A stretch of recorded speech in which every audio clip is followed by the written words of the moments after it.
by China. Reports of ramped up aggressions against Taiwan have been all over the news. Chinese jets menace Taiwan, pressuring U.S. support of island's defenses. Record number of China planes enter Taiwan air defense zone.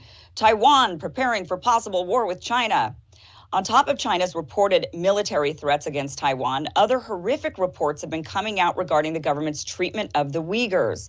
Former Xinjiang police officer blows the whistle on mass torture of Uyghurs. The methods included shackling people to a metal or wooden tiger chair, hanging people from the ceiling, sexual violence, electrocutions, and waterboarding. CNN has been showcasing the Uyghur prison whistleblower all over their newscasts. Various outlets and pundits are now sounding the alarm that we're headed towards war with China. But I want us to take a step back, look at the reality of the situation, and try to learn for once from our historical mistakes. Now, first of all, I think it's important to point out that our nation has been in some sort of perpetual war since World War II, whether it be actual devastating boots on the ground conflicts such as the Korean War, Vietnam War, the various Middle East wars, the war in Afghanistan, or the non-combative yet highly expensive Cold War with the Soviets. We've been a nation constantly needing to flex our military might. Now that the war in Afghanistan is over-ish, our war drums can't help but to begin beating themselves in a new direction, further east. Now, essentially, the military-industrial complex needs to continue making money, and nothing could be more lucrative than a new Cold War with China. If you thought the war in Afghanistan was expensive, just wait until the foe we face isn't just a group of unsophisticated tribesmen in the Afghan mountains, but a developed nuclear nation with a population 4 to 5 times our size. Last month, in preparation for the new ramped-up war sight set on China, the U.S. announced a new security pact with Australia and the U.K. called AUKUS. It's essentially a new NATO, but rather than counter Soviet expansion, the pact is meant to counter the influence of China in the Indo-Pacific region. Now remember, the U.S. is all the way over here on the other side of the globe. The U.K. is all the way in Europe, and Australia is way down under. And yet these three countries have now gotten together to ensure China doesn't have a growing influence in its own region. The U.S., U.K., and Australia have hundreds of military bases and outposts all around the world. China has fewer than 5. Yet the narrative we're all supposed to buy into is that China is the aggressor who must be stopped. Now, China is an economic competitor. That is true. They are growing in economic influence, and sooner than later, it seems inevitable that they will become the world's new superpower. That is, unless we can stop them. Now, how can we stop them? Well, history has shown us, as in the case of the USSR, that a nation can collapse when it's forced to focus its time and energy on war. And you don't even have to fire a single bullet to do it. You just need to get them to focus on an arms race while their people starve. So rather than build up our own competitive edge and invest in our country to ensure we nurture the best and the brightest, the strategy in Washington is to instead bully China into giving up their lunch money. It's a losing strategy. The bully never wins in the end. Eventually, everyone grows up, and the smart kid who invested in themselves ends up with all the money, the fast cars, and the nice house, while the bully is still trying to find relevance by talking about how cool they once were back in high school. This is where we're headed. But we can only head that way if the American people consent to it. Now, this is where Taiwan and the Uyghurs come in.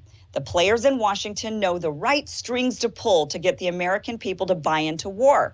It's a little different for the left and the right, but you can easily figure out the trigger points. For the left, it's human rights abuses. The war lobby knows if they use buzzwords like genocide or sexual abuse, people on the left will begin to not only agree with, but demand some sort of military intervention.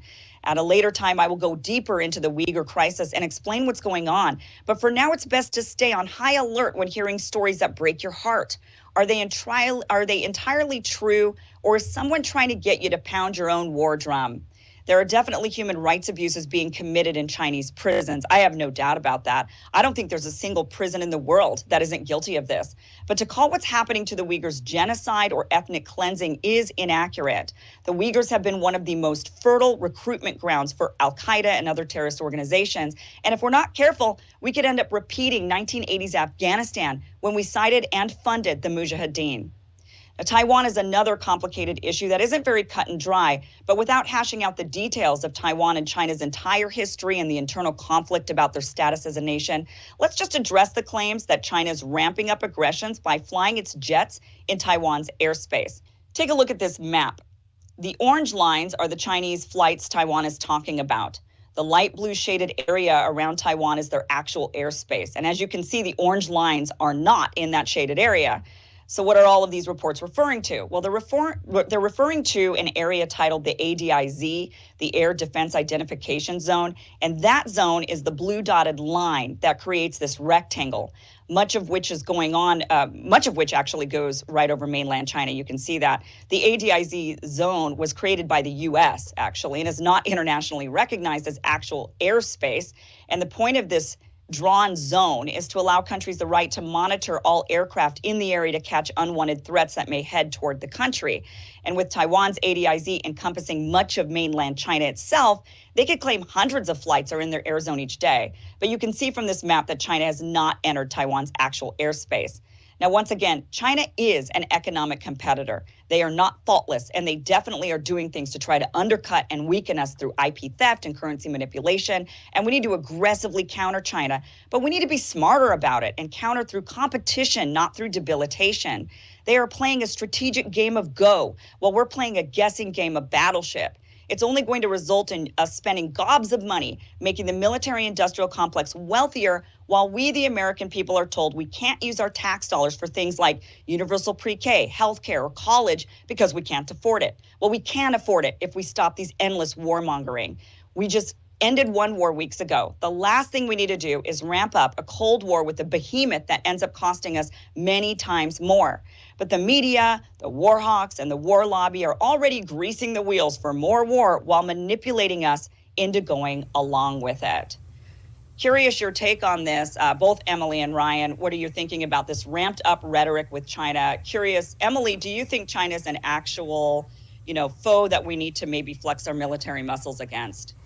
Well, so flexing our military muscles, I guess, is a different question, and that's kind of exactly what my response is, in that two things can be true at the same time. It is true that the military-industrial complex can be using the disgusting human rights abuses that the Chinese Communist Party and the Chinese government is committing for their own ends, because they're hawkish and they're hungry, and I think you do see that absolutely in the rhetoric surrounding Taiwan. That is completely true. I think it is also true that China is provoking countries that are defenders of freedom, and there's no equivocation. There's no equivalence between what China is doing, which is ethnic cleansing of Uyghur Muslims, and that is, BuzzFeed News has incredible reporting on that. We've interviewed people who have come out of the camps in Xinjiang. It is ethnic cleansing. There are reports of forced sterilization. There are people who say they have endured forced sterilization.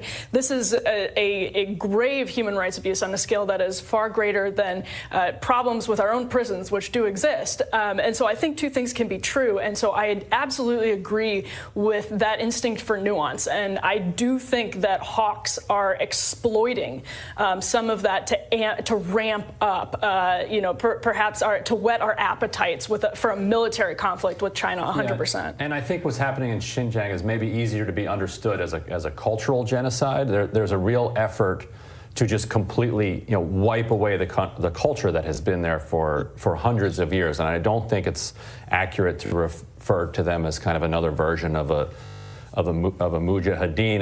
And I kind of object to this idea that exists a lot online, that if you criticize China or anything that the Chinese government has done, then you are necessarily calling for war, or you are supporting the war effort.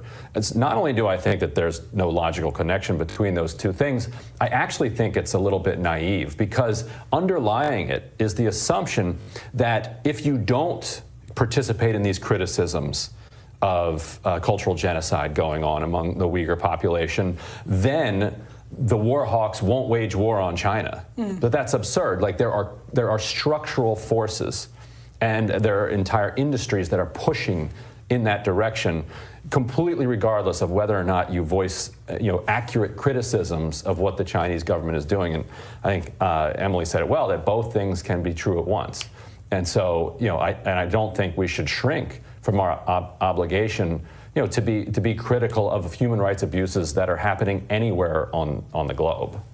Well, interestingly, every Muslim country minus Turkey, I believe, actually is in alignment with China. I don't want to hear from the United Arab Emirates or Saudi Arabia on human rights. I just don't care what they have to say about human rights. No, but I mean regarding whether or not there's an actual there's an actual ethnic cleansing going on against Muslims in China. They have their own geopolitical reasons, and pointing to the idea that, well, these people are Muslims and they say nothing bad is happening there is just not a serious inquiry into what's actually happening when we can talk to people who escaped from it. Yeah, they've been. Yeah, sure. I mean, they're separatists. There is definitely a separatist movement, so you're going to get two sides of a story for sure. You're going to get people that absolutely want to break away from China. They want their own place. And so I think that right now it's way too early for anybody to make any sort of claims. That I think it's way too late. It's way too late. Yeah. There was a separatist movement, and it was it was quite effectively smashed with incredibly brutal tactics. And there's nothing wrong with just saying that. But that's doesn't mean we need to go to war over it. Right. That's another case of both things being true. Right. Like it can be true that there was a separatist movement that was then smashed by authoritarian, culturally genocidal, and wildly abusive tactics by the CCP. Right. And you just thoroughly lose all your credibility if you deny it. I don't agree with that. I think it's the other way around, actually. Okay. But I guess my question is, what scale of on what scale do you think that the CCP is abusing Uyghur Muslims in Xinjiang? I'm sure that the scale. I'd say it's very similar to what we do here in the United States when it comes to Patriot Act and carting people off to Guantanamo Bay. I'm sure it's a very. But we don't put an entire people in camps based on their religious identity. I think Guantanamo Bay has Guantanamo at this point is dozens of people. Right, but you cannot make the claim by any stretch of any imagination that all of the Uyghurs are suddenly disappearing into these camps. If you go to Xinjiang, they're there. You can see them. They aren't. No, they aren't. But this is a very real fear of the Uyghur people in Xinjiang. Right. First of all, we can't. We do have satellite images, and we have the testimony of people who have escaped the camps, and the relatives, and there's corroborating evidence here, and all of the other countries have reason to defend China because they're in bed with China for economic reasons and the way that China supports their economy, and the way that they hope China will support their economy. But I will say, I think the reality that people are being put in camps based on their identities, it's not every Uyghur Muslim, but it is a huge chunk of the Uyghur Muslims that have at least gone through them and cycled through them and maybe have been released. But at the same time, there's this enormous fear. You have members of the CCP going into their homes. It's just an incredible invasion of privacy and of freedom. And I don't think there's any equivalence. They're literally not allowed to practice their religion. They're literally not allowed to practice. They're not allowed to practice Salafist Wahhabism. That is absolutely correct. They're not allowed to practice Salafist Sunni Islam, which is the more radical version. That is what China has banned. That is true. So even if a person's not a criminal, what is going on here? There's no. Do you think that there's some other mosque that they're able to attend? What are you talking about? Muslims in China. I mean, there's a Chinese government. There's one Chinese government sanctioned mosque that they're allowed to attend, and therefore there's no cultural genocide going on. Practice Salafist. Yes, it's banned to practice Salafist. I would encourage you to read some of the dispatches, from people who have experienced this. Extensive research and not through the prism of testimony. Some of it, but not all of it. No, I do think that there's definitely, like I mentioned, human rights abuses going on for sure. I mean, it's prison. It's like Guantanamo Bay. There's definitely stuff going on that shouldn't be going on. But to call it an ethnic genocide is what I take issue with specifically, and I think that's warmongering language. So if you compare what the culture was, 20 years ago to what it is today, would you not acknowledge that they've obliterated the culture? I would say the culture shifted. It became more. That's a weird, passive way to describe what Chinese government shifted it, right? By policy. Some more radical religion kind of infiltrated, and we see this happening in lots of areas around the world, as we've seen. Well, then why? Yes, there are radicals here in the United States. So does that justify like a massive crackdown sweeping up people? Do you think that the Republican Party has changed? Do you think it's become more radical right-wing? I mean, things changed. I just don't think that's a productive, I guess, parallel. And it seems to me that we're not going to agree on the scale of the abuses. But I do think that we can agree that we can walk and chew gum at the same time, that there are different things going on. And that's that. I guess. I mean, there were a handful of terrorist attacks. Yes. There are also terrorist attacks here in the United States. We would never say, okay, well then therefore we're going to ban the Christians. And it's an ethnic, it's on the basis of an ethnic identity. This is not just a religious identity, it's an ethnic identity.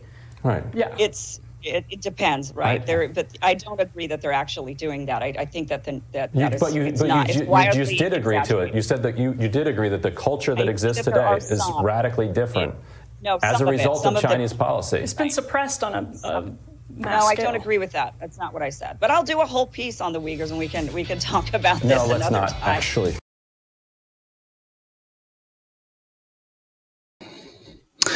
Okay, let me get on the stage here. That was pretty wild. I'm sure you just saw.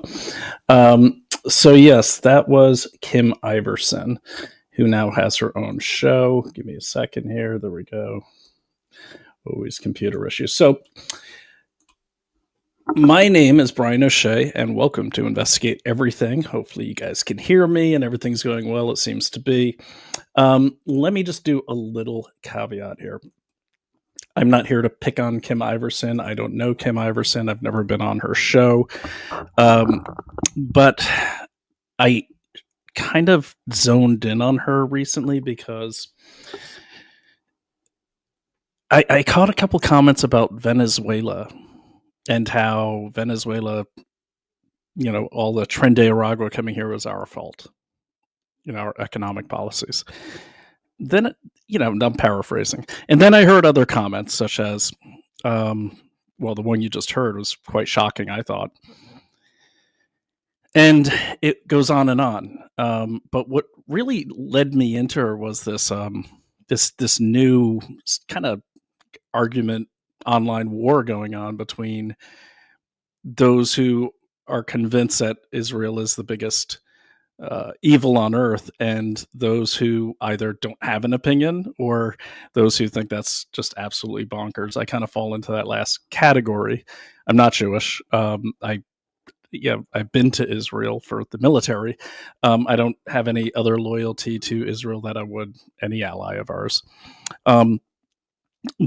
But what I do notice from my experience is patterns in messaging. I was kind of in a covert influence type of job a long time ago where I would help manage these things and execute them. Now, I'm not saying Kim Iversen's part of that, but let's just get into it. I kind of wrote this up, so I'm going to read a little bit here so I can stay on track and welcome everyone who came back. I see we got a lot of people in there. So, all right, look, heads up. As I've often said, communists will try anything to infiltrate America. It's called the 100-Year Marathon. They've been at it for quite some time.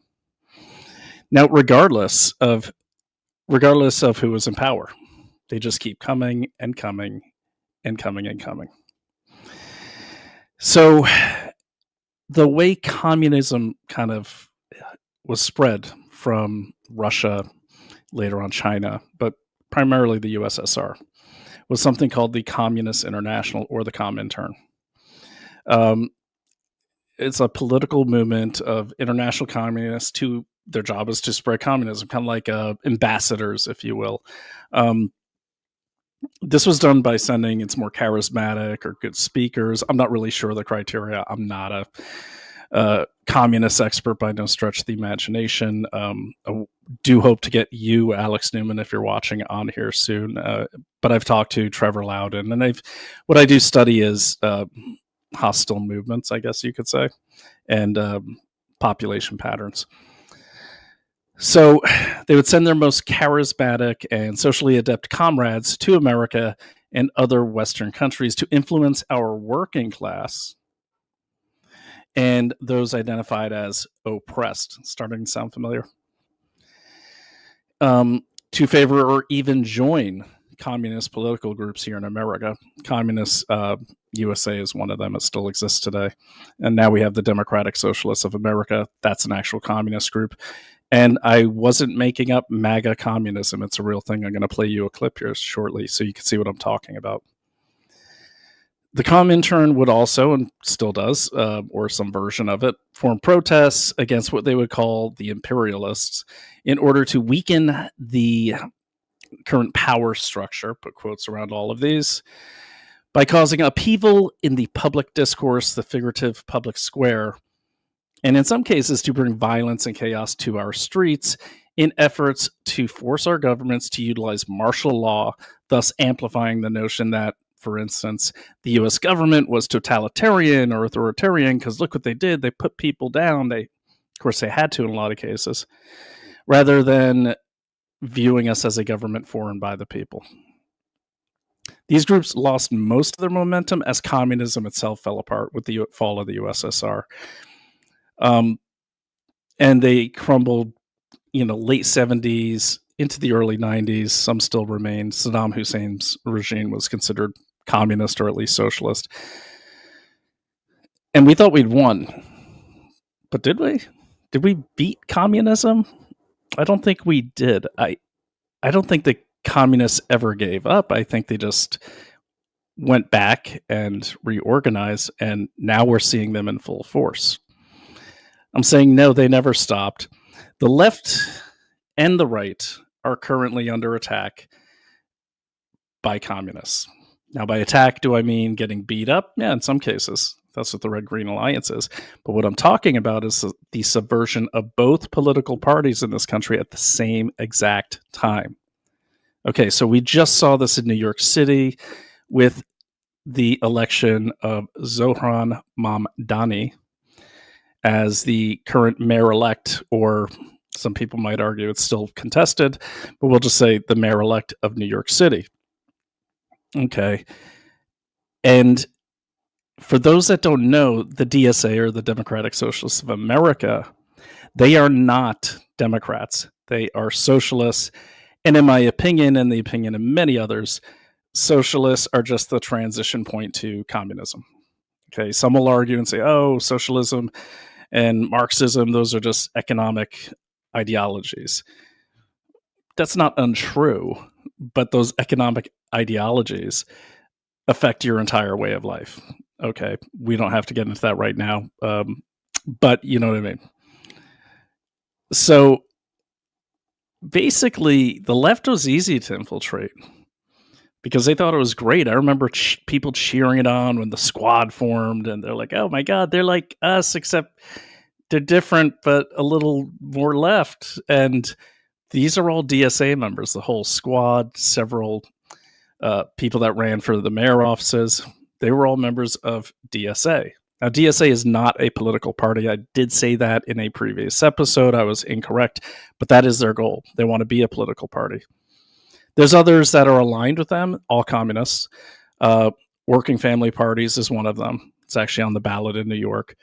The RevComs, or the Revolutionary Communists of America, and their mouthpiece podcast, which is called Refuse Fascism. Okay, so communism never really went away. Now, liberals liked it. They're like, oh, it's like liberalism. What they didn't realize is liberalism was just a communist pig with some Western lipstick on it that they called liberalism and handed it over to the left. I'm oversimplifying it, but the history does go way back, even before World War II. So the right, though, if you want to get on this narrative with me, and just suspend your beliefs for now, okay, for the purposes of discussion. I believe that this is an ongoing attempt to subvert our way of life and our government. So just go with that for now, even if you disagree with it, so we can talk about it. So basically, what's happening is the left pretty easy to get. And here's why the left was easy to get. Even those that are not or don't think of themselves as communist, they will go along to get along, especially the elite left. Okay? They will go along to get along. They don't like conflict. They like conflict as groups, but they never like one-on-one conflict. They don't want to be othered. They're terrified of that. So they're just like, yeah, sure, this sounds great. Communism, okay, whatever. And they go with it. And that's what's happening right now in the Democratic Party. A lot of people are just kind of capitulating to the far left, which are the communists, actual communists. Now, this is stupid because history will show us that communists usually eat their own, but first they get rid of the newcomers. Okay. Well, actually, first they get rid of the fellow travelers, like the supporter non-communist people. Then they get rid of the newcomers. Then they get rid of the converts, and they kind of get rid of each other. It's always a grasp for power. So that's what's happening right now on the left. And if you go to the DSA website, they pretty much state their goal is to become a political party, and they need to reduce the power or even eliminate the power of the current Democratic Party. They barely talk about Republicans. They talk more about the Democratic Party. So the Democratic Party is under attack. Now, before you cheer that on, and I hear you, this is not an enemy of my enemy is my friend type scenario. I was starting to think that, but I really don't want socialists in our government, like Donald Trump said. If I have to choose between, the communist, I think he said, and the crazy left-wing Democrat, I'll take the left-wing Democrat. Unfortunately, they're all kind of being, transformed. It's kind of like the spread of Islam. Like in a lot of countries, you either convert or you die. It's kind of this way figuratively. In many countries, historically, it was literally. You're a communist or you don't exist.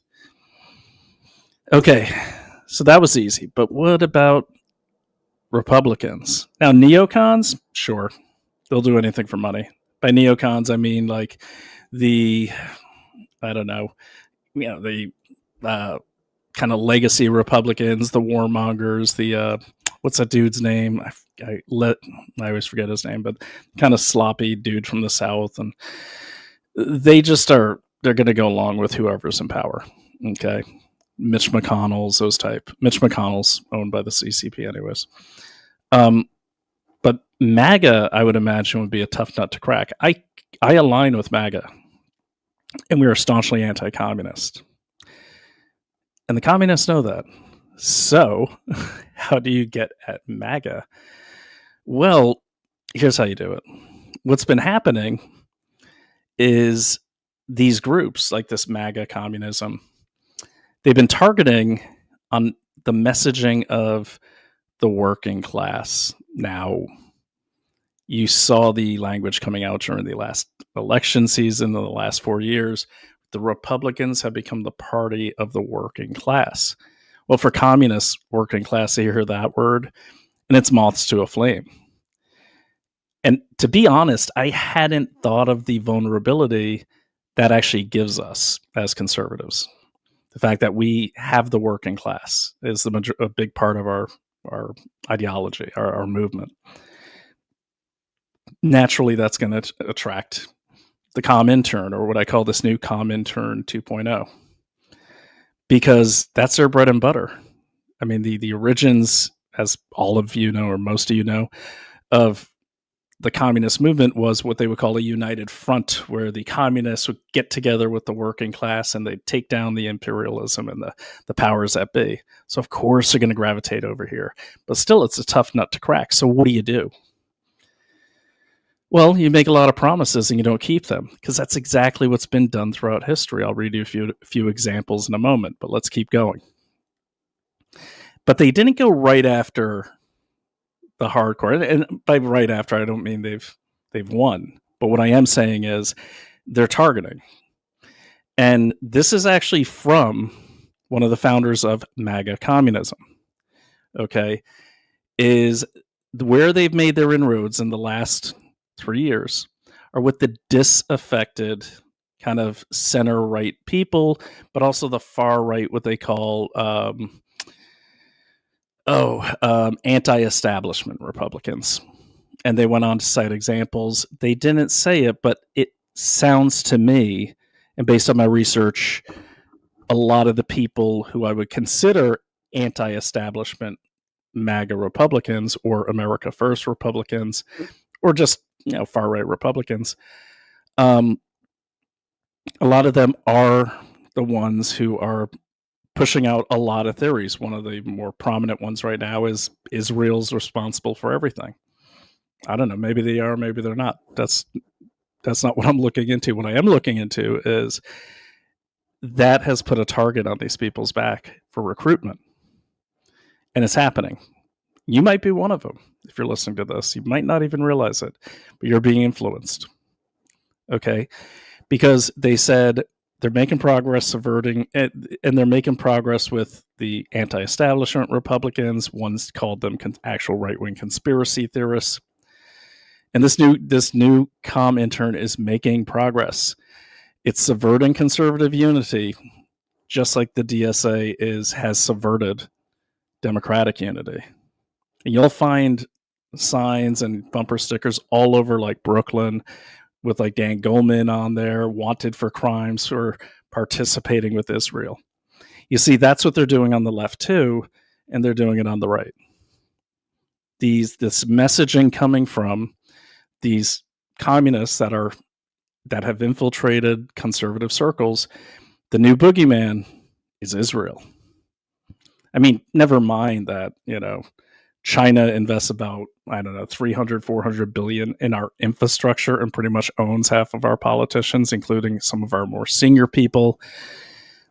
But people have convinced themselves or have been convinced or manipulated into thinking this nation with like 17 million people, or actually there's like 17 million, 18 million Jews in the world, are somehow trying to control the world and are responsible for everything. The math doesn't really add up, but if that's you, you do you. Okay, so it's a divide and conquer thing. You see, in my opinion, by picking a country, okay, that we're giving money to, Israel, we give them the second highest amount of foreign aid than any other country at about $3.8 billion. Never mind that we still give Ukraine about 17 billion, but no one's talking about that.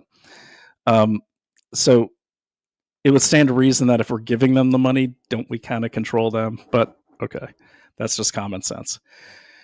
That aside, so you pick a boogeyman, right? Now, throughout all of our lives, we've seen there's been different boogeymen.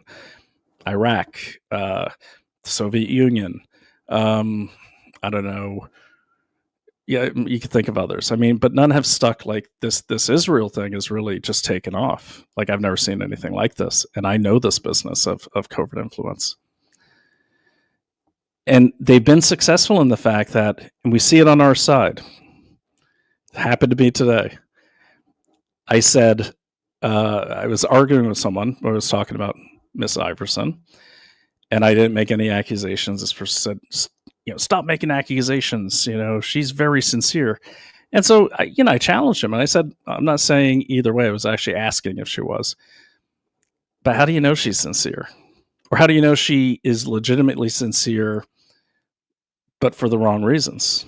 You see, these are the questions you have to ask yourself. Patternistically, her message hasn't changed all that much. There's just been this addition of Israel as the bad guy since about 2019, where she was hosted by a Palestinian organization to go to Palestine. So that's what's happening now.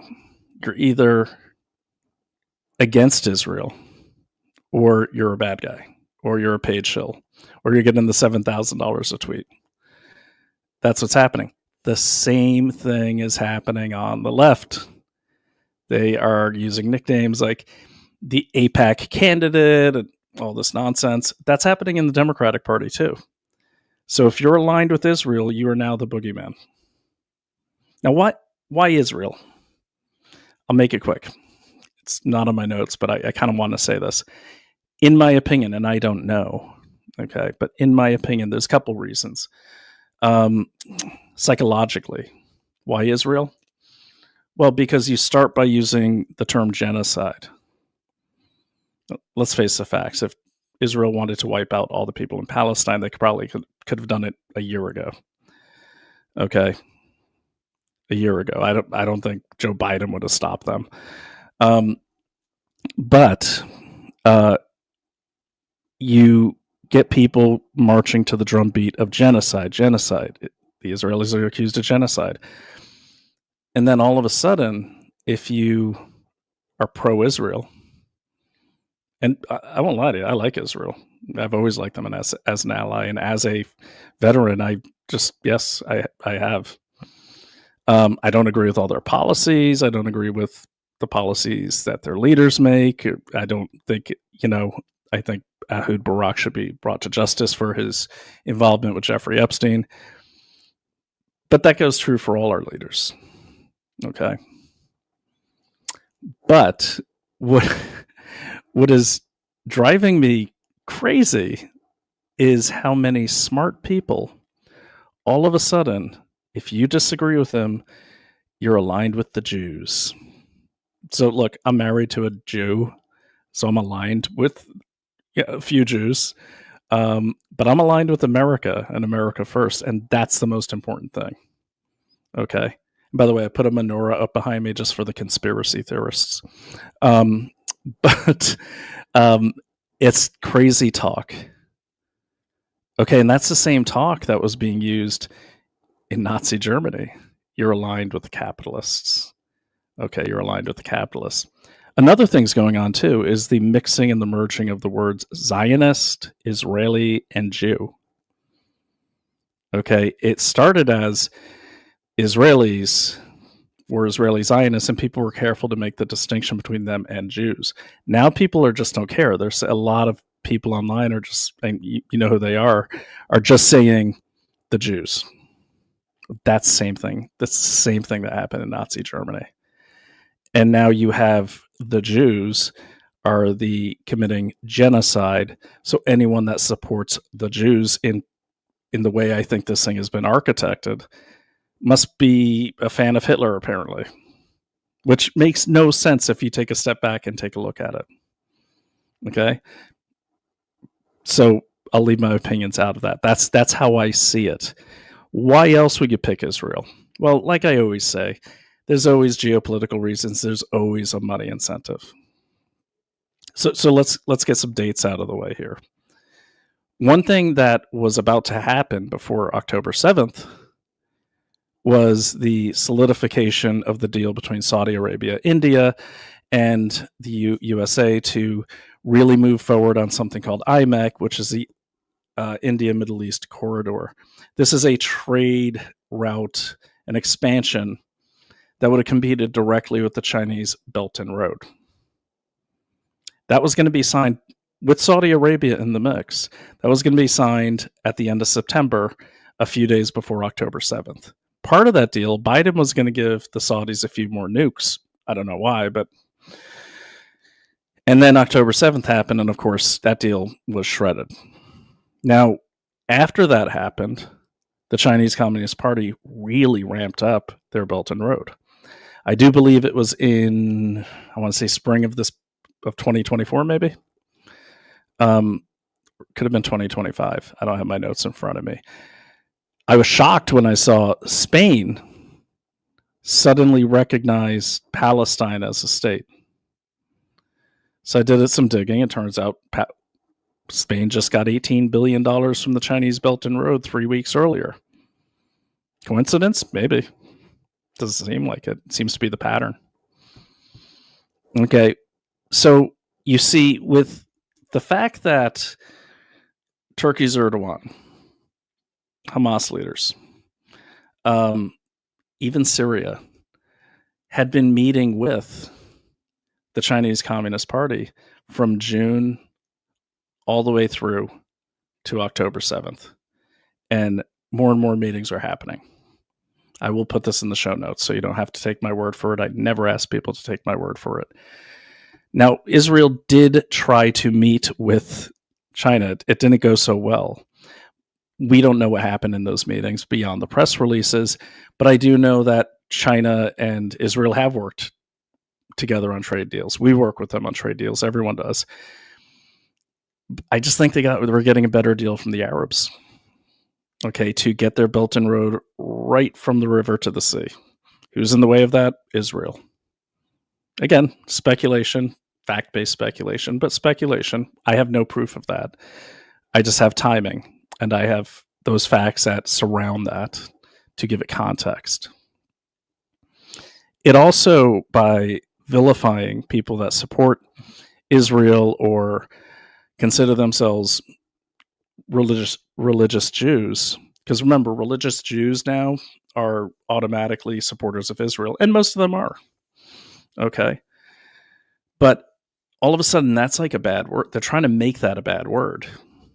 Okay. And what I'm seeing, just like what happened in Germany in World War II, a lot of Jews are now saying, American Jews are saying, oh, no, I'm secular. I mean, I'm Jewish, but I don't follow the religion. I'm secular. They're trying to hide. And if it keeps going this way, we're going to be Nazi Germany. Okay, and it's not going to be because Donald Trump's in office. It's going to be because the crazies on both sides, the socialists, kind of the national socialists, if they get in power and they follow history and they do swear allegiance to Marx and Lenin, I'll put up the website in a second, well, we got a problem. And once they're in, it's really hard to get them out. Just ask China.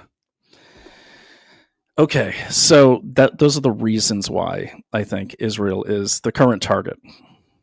Okay, and I think behind it all is the Chinese Communist Party, along with Russia, along with Syria, along with Iran. These guys have always had little circle jerk hug fests together. So, and you could look up. I mean, Russia and China have had strategic and military treaties that never went away. I honestly think a lot of China and Russia are not getting along, I think a lot of that was play acting. But then there's Syria. Syria is important, and it gets to the core of what we're going to talk about tonight. See, Syria under Assad, a lot of people think, and they might be right, that the CIA or the powers that be wanted Assad out so they could get someone who's less in bed with the Russians in. And you might say, well, Syria in 2014, they had a falling out with Hamas and Hezbollah. Well, that's true. They also had a reconciliation. Okay. They had a reconciliation. Now it gets a little nebulous, I understand. It seems like there's some coordination now between Israel and Syria, according to some reports. I'm still looking into that. But the fact of the matter is, the vast majority of Americans do not support this new guy. I certainly don't. He's ISIS. But at the same time, I never supported Assad either. I mean, there's enough reporting out there. I'm fairly certain he was gassing his own people. I mean, Obama bombed him. Trump bombed him. I mean, we had bilateral support that this guy's a murdering monster. Well, here's where it gets interesting. The party that supports him is also socialist. And they have a number of NGOs that support Western journalists. We're going to list some of those NGOs tonight. Now, does this have an impact on how these journalists feel about Israel? I don't know. Well, we got to ask, I guess. But we got to look at it. We got to look at the messaging. So back to the original thing here. Beyond Israel, the influencers that we're talking about are also in support of Venezuela, also in support of Iran, or maybe support of is too big of a word. They are soft on them. For example, one of the talking points that I've heard Kim Iversen say, and many of her guests, many of them communists, actual communists, say that, trade de Aragua, that was caused by our economic policies towards Venezuela. Well, let's say that's true. I mean, I'm not sure how economic policies affect an illegal gang because I don't think they're trading in the same economy, but let's just go with it. Then why did Biden give that preferred status to Venezuelans? It's almost like he wanted them here. It's almost like that was some part of some deal. And of course it was. He wanted that oil. Okay. These same people are vilifying President Trump and the Trump administration for taking out these narcotics boats.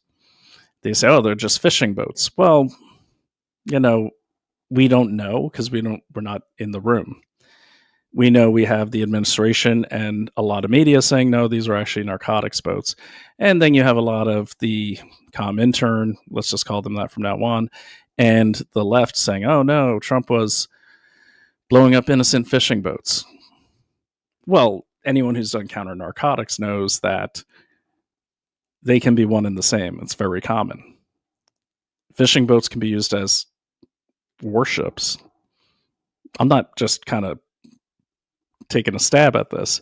If you look at something called the Red Armada, I believe it's called, that is this huge fleet of Chinese fishing ships that invade foreign fishing grounds down to the Philippines all the way to Ecuador. And they're heavily armed to do so. So by that logic, you can pretty much retrofit I'm thinking if you're, shipping drugs, you probably might want to disguise yourself as a fishing boat. Not anymore, but you probably don't want to look like something out of Miami Vice, like some big cigarette boat. But again, what do we know?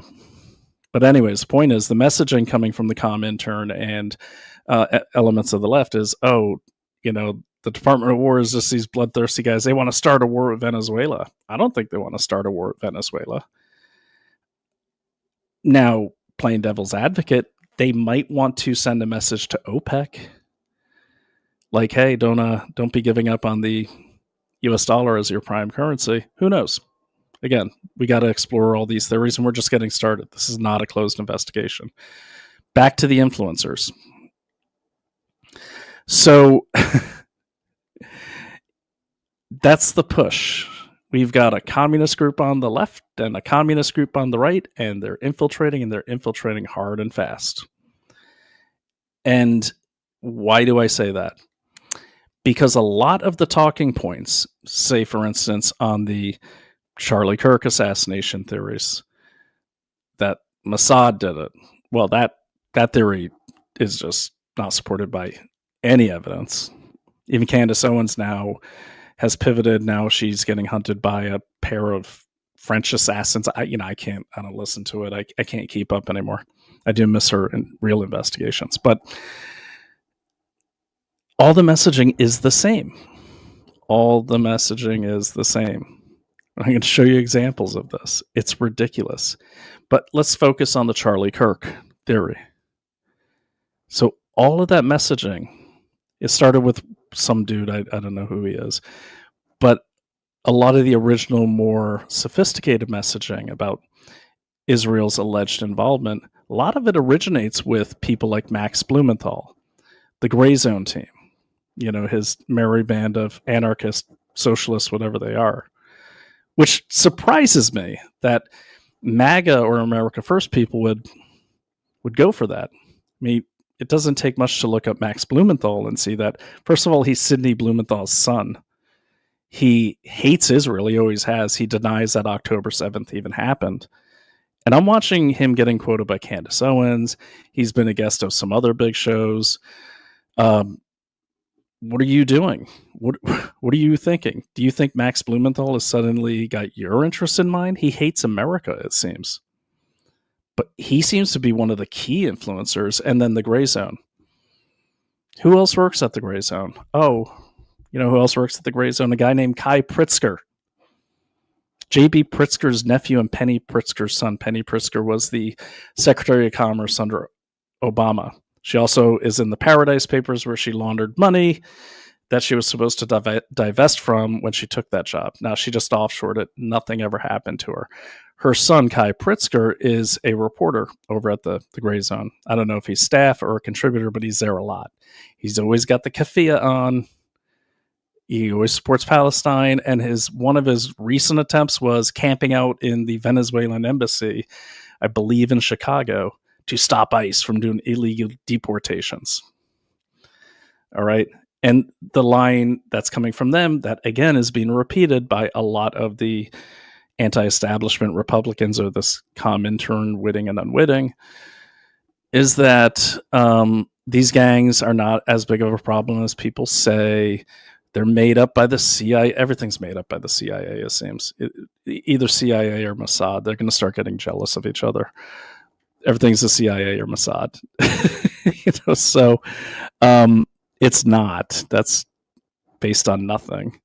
But that's the narrative, and that's what's happening. Now, this is dangerous. Okay, this is really dangerous because what we saw happen in New York City could easily happen in this next presidential election. Can you imagine if both sides stupidly put up a socialist or a communist, not even realizing it? Because the people that are having like Blumenthal on their show, I'm not saying he's a communist or a socialist, he sure seems to lean that way hard. They're probably not going to know because clearly they don't do any due diligence, or they just don't care. Now, I mentioned China at the beginning. Okay. You say China, whatever you want, but why do I say that? Well, look at the pattern. Okay. You ever see Mean Girls? My son's 14. He loves Mean Girls. The original one. There's a scene in that movie at the end where that blonde, I forgot her name, she has been pitting people against each other and writing notes to this person that supposedly came from this person. And at the end of the movie, it gets to a climax where the whole school is just beating the hell out of each other. It's just pandemonium. It's mayhem. It's chaos. It's violent chaos. And as they pan away, she's just standing there with her arms crossed, watching with a smirk, watching what she created. In the last 6 years, we've been watching China do the same thing. The whole world is lit on fire. They always have a hand or want to swoop in and say, oh, we'll be the peacemakers. But they're never on fire. Even in Afghanistan, they never closed their embassy. Even after the August 15th fall of Afghanistan, the handing of Afghanistan to the Taliban by the Biden administration, which is like handing it over to the Chinese Communist Party, who now controls most of the semi-precious mineral mining throughout Afghanistan, with the Pakistani Taliban in full uniform providing the escort services for these geologists. What are these semi-precious minerals used for in Afghanistan? Vast repositories of semiconductors for the wafers. So that's why I think China, and plus there's, undeniable facts and proof and documentation of China having some relationship with the parties in all of these conflicts. What about Ukraine, you might ask? Oh yeah, well, guess what? They cut a deal with Ukraine and with Russia for rights to the neon gas that's mined in Ukraine. What's neon gas used for? It's used for the lasers that make the semiconductors. Okay, that's, I think, a great example, but there's so many more. What about Brazil? Oh, well, that's interesting. Bolsonaro, the populist nationalist president, the Brazilian Trump, if you will, he was attacked by the media the same way. Steve Bannon got accused of trying to rig his election. And Lula, the guy who won, he'd actually been in prison. They took him out so he could run for president of Brazil. And do you know he won 100% of the mail-in ballots? And guess where one of the first places he went to after he won the election? To the Chinese embassy to get his pat on the head. And then all his trade policies with China went from Bolsonaro's push China back policies to opening right up to China. You could actually go to the Chinese websites, just go to mofa.gov.cn, Charlie November, and you could see, just look at the back issue, look at the back press releases, it's all there. So China's always there, but they're never on fire. The rest of us are. Now, a common sense person would say that is statistically unlikely for a country so big to not be involved in any conflicts, but somehow being attached to one party or the other, or both parties. And sometimes maybe I should look into that, and maybe you should, because I have been, and a lot of people have been. Frank Gaffney, good friend of mine. He's, goes back to Reagan. He's top expert in many, many things around communism and the spread of communism. And I'm simplifying his magnificent career. He calls Xi Jinping the world's arsonist, the geopolitical pyro of the world, or something along those lines. So why does that matter? Well, it matters because the way the Chinese fight and what their stated goal is to be the global hegemon by 2049, that should tell you something. We're all in trouble because we're all fighting each other and Israel. No one's even talking about Ukraine anymore. And we're going to have a problem. Look at what's happening in the UK right now. They just had a big bust over the weekend of hundreds of Chinese agents who had infiltrated their government at every level. It's not even making the headlines. Why does this matter? A lot of people say, well, they're just competitors or whatever. That's not what they want to be. They want to be in charge. At best, we can expect to be one of their vassal slave states should they achieve their goal of the China dream by 2049. What does that mean? Well, it looks, you go to the Jackson Hinkle posts, and he did the stark contrast between Palestine or Gaza and Xinjiang province. I hope I pronounced that right. And they have the shiny city, and it looks so nice. And there's some shiny buildings there. But it ain't the Uyghurs in those buildings, the Muslim ethnic minorities. They're in camps. And that is documented, well documented by the United Nations. Not exactly someone who would align with conservatives who know this as well, or dissidents. But yeah, it's well documented. And so what caught my attention, going back to Kim, is that line there where she said, oh, well, they're like, China had a problem. They have to put them there because there's so many terrorists. There were a handful of terrorist attacks. There's like 8 million Uyghurs, 2 million of them, 2 million women and children and men are in re-education camps. So there's 2 million terrorists that they had to lock up. And we know China, if that was the case, they'd probably just, drop a nuke on them or something, or vaporize them. 2 million? Really? And then she goes on to vilify Wahhabism and the type of Islam they practice.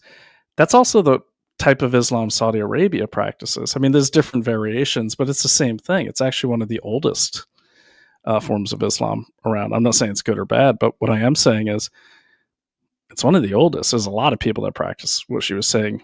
What'd she say? If they practice that, they're extremist terrorists? What? But the Shiites in Iran, whom she never says anything bad about, they're Shiites.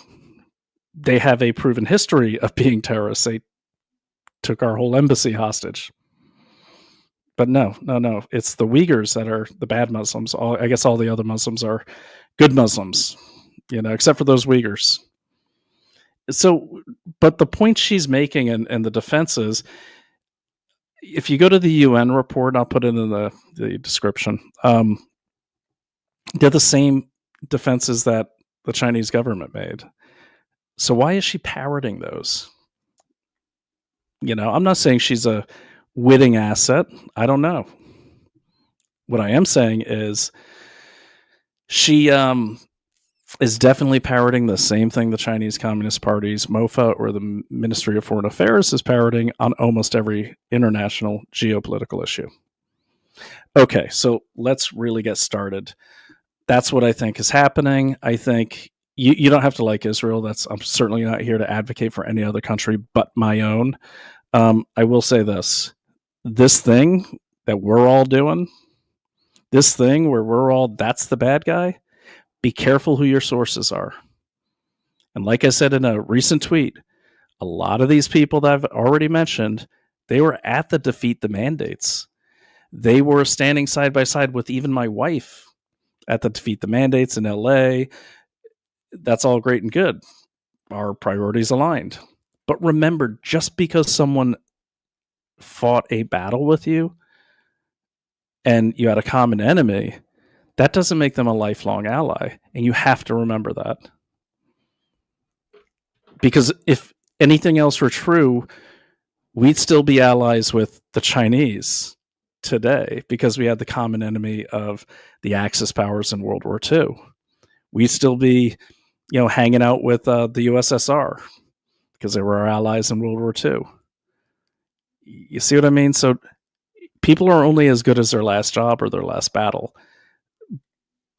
If suddenly their entire opinion about geopolitics is totally counter to yours, then let go of the past and start looking into them, or maybe, don't be influenced by them, because clearly they have other agendas. They could be good agendas, it could be bad, but if they don't align with yours, and geopolitically, I hope all of yours are America First agendas, well, you might be getting led just like the working class did by the communists in many, many countries, and to their detriment, to their grim reality. You might be getting led into a world of communism that doesn't end well for anyone and never has. So remember, we have a problem. We have communists attacking both parties. They want to destroy both parties. And if we have two communist parties running against each other, well, guess what? We are now a communist nation. Okay, before I go too far, let me look at some comments here. I see some people have jumped in. Kim Iversen, alas, explorer. Yeah, I'm glad someone brought that up. Let me talk to you about what that means. I'd never heard that term. I was preparing for the show, but I do want to mention it. So where did I get that term? Well, I was reading some studies to make sure I wasn't losing my mind, because, sometimes when you research for a long time, you kind of start seeing things, and you got to be careful to stay objective.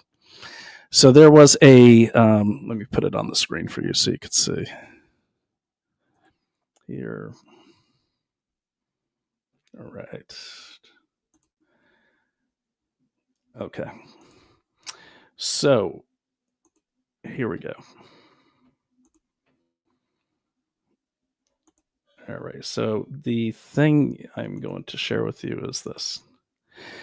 So this study came out. It was, interestingly, it was, I think Taiwan, of course, put it out. And of course, I'm very well aware that there's there could be a bias there, but it makes sense. So what they're talking about here is, the name of the article is called China Defenders from Abroad, Exploring Pro-China Foreign Influencers on X and Twitter. This, I believe, came out around 2022, 23. 2025. It's fairly recent. But they're going back and looking at interference in Taiwan with their elections from China.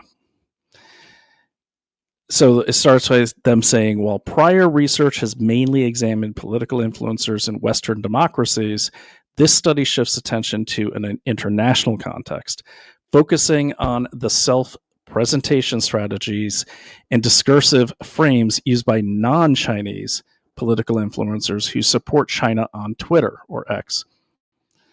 Through a thematic analysis of online profiles and a frame analysis of 3,000 tweets by 10 influencers, through a thematic analysis, we identified two self-presentation strategies. The Explorer, which highlights the influencer's attractiveness, closeness, and passionate authenticity. And the Expert, which emphasizes expertise and intellectual authenticity. We've seen them both on both sides. We further propose a typology of 4 frames used by influencers to defend or promote China. Western hypocrisy. You've heard this one before. Yeah, but what about the US? We did this. Western hypocrisy, which criticizes Western double standards. I call it whataboutery. It's so annoying. Western threat, which presents the West as a major threat to global security and growth. We've heard that one directly. And I'm not talking about people saying Trump is a threat. I'm talking people who say, I can't trust America anymore because they're working with Israel, or they're working with this country or this. Yeah, we've heard it. the Western threat, which presents the West as a major threat to a global security and growth. System superiority, which promotes China's political model against Western models. That's when you're like, yeah, look at us. We got all this money, and look at China. They're so prosperous. Yeah, they're prosperous because they took money from capitalists and tech transfer as well. System superiority, which promotes China's political model against Western models, not only political models, but their economic model too. And common destiny, which envisions a prosperous future shared by China's global partners. That'd be Jeffrey Sachs, who speaks routinely at Schiller Institute events. Schiller Institute is created by the LaRouches. They are pro-China shills at the highest level. Kim had actually the current president and the widow of the founder on her show recently. We argue that although the political affiliations of these influencers remain ambiguous and difficult to determine, they have become de facto contributors to China's quest for global reputation in a digital age. This is a really timely study because I don't know about you guys, but honestly, I've been kind of scratching my head on a lot of people that I trusted. Well, I didn't trust them, but I knew what they were talking about, and I do my own research, so they weren't saying anything that threw up any red flags, I guess I'll say. So I was getting news from them, which is nice for once in a while. So we're going to cut down here to why they do this. So these influencers' activities align closely with the concept of soft power, a nation's capability to shape international preferences through cultural appeal and ideological attraction rather than coercion. Why is that important, that kind of soft power? Well, it's important to have soft power and influence within the United States if you're China, because it's going to make it harder to get a consensus about a military attack or to be more aggressive towards China. Now, a great example of this is already here in the U.S. when you'll talk to people and they're like, "Oh, China's not." Well, that's by design. China is very bad, in my opinion, based on their human rights abuses, their aggressive economic toxic financing scheme called the Belt and Road, their very history, how they came to power, where them and the nationalists were fighting the Japanese, and then as soon as the Japanese surrendered, the communists, who the nationalists never wanted to arm, suddenly got just raised by the communists, raised by them, and that's how they took power. However, as foreign users who are neither state media representatives nor official Chinese propagandists, their presence complicates conventional understandings of both political influencers and soft power practices. Acknowledging the importance of understanding political influencers from a global and dynamic perspective, this study addresses the following research questions. How do pro-China political influencers present themselves on Twitter? And what are the frames they use to shape political discussions about China on Twitter? I'm going to show you what I think that framing is. Okay. And what a lot of it is, well, why can't we be more like them? Now, it's a little kind of sloppy right now because these same influencers have to include Israel in all their messaging. You could be talking about Micronesia and they'll say, yeah, but what about Israel? Maybe they sank that fishing ship. I mean, it's a little muddled right now. I'm sure China's not loving that if they have hired these people wittingly or they've been hired wittingly or unwittingly. Okay, so I'm not going to read the whole thing to you. That's boring, but let me get out here to the self-presentation strategies. Okay, so to the Explorer, and she just seemed to fit into this. This seems to be the best way to describe her. Once I get there. Okay. 2 self-images. In response to the question above, we examine self-presentation strategies and self-images developed by these influencers through their Twitter activities. The self-images present presented via two different sets of strategies to signal source credibility and authenticity to audiences. As Table 2 shows, the first self-image, the explorer, is constructed by displaying attractiveness, closeness, trustworthiness, and passionate authenticity. We'll talk about the expert in another one. That's how they label them. Let's go deeper in the explorer, and then we're going to move on to more clips and more examples. An explorer is a political influencer who promotes China's soft power by sharing content about Chinese society and culture, especially their experiences and daily routines in China. Now, in this case, they're talking about Taiwan. They're talking about, you've probably seen them, these attractive Chinese ladies who they're always either getting into a jet or they're eating sushi overlooking the Mediterranean or something. I'm sure if you get those odd requests, I'm sure you've seen them. They always say something nice about you, like, you have such an interesting background. I actually get, I love your beard. Okay. These personal testimonies tend to be emotion-laden, curated in engaging formats, and typically feature a quote-unquote raw aesthetics of amateur media content, such as showing photos, you'll see the dogs, captured via a personal smartphone with limited editing. The individual who supposedly runs the account, that is the influencer, frequently appears as a protagonist in these photos in appealing and likable ways. That's a nice way of saying sex appeal.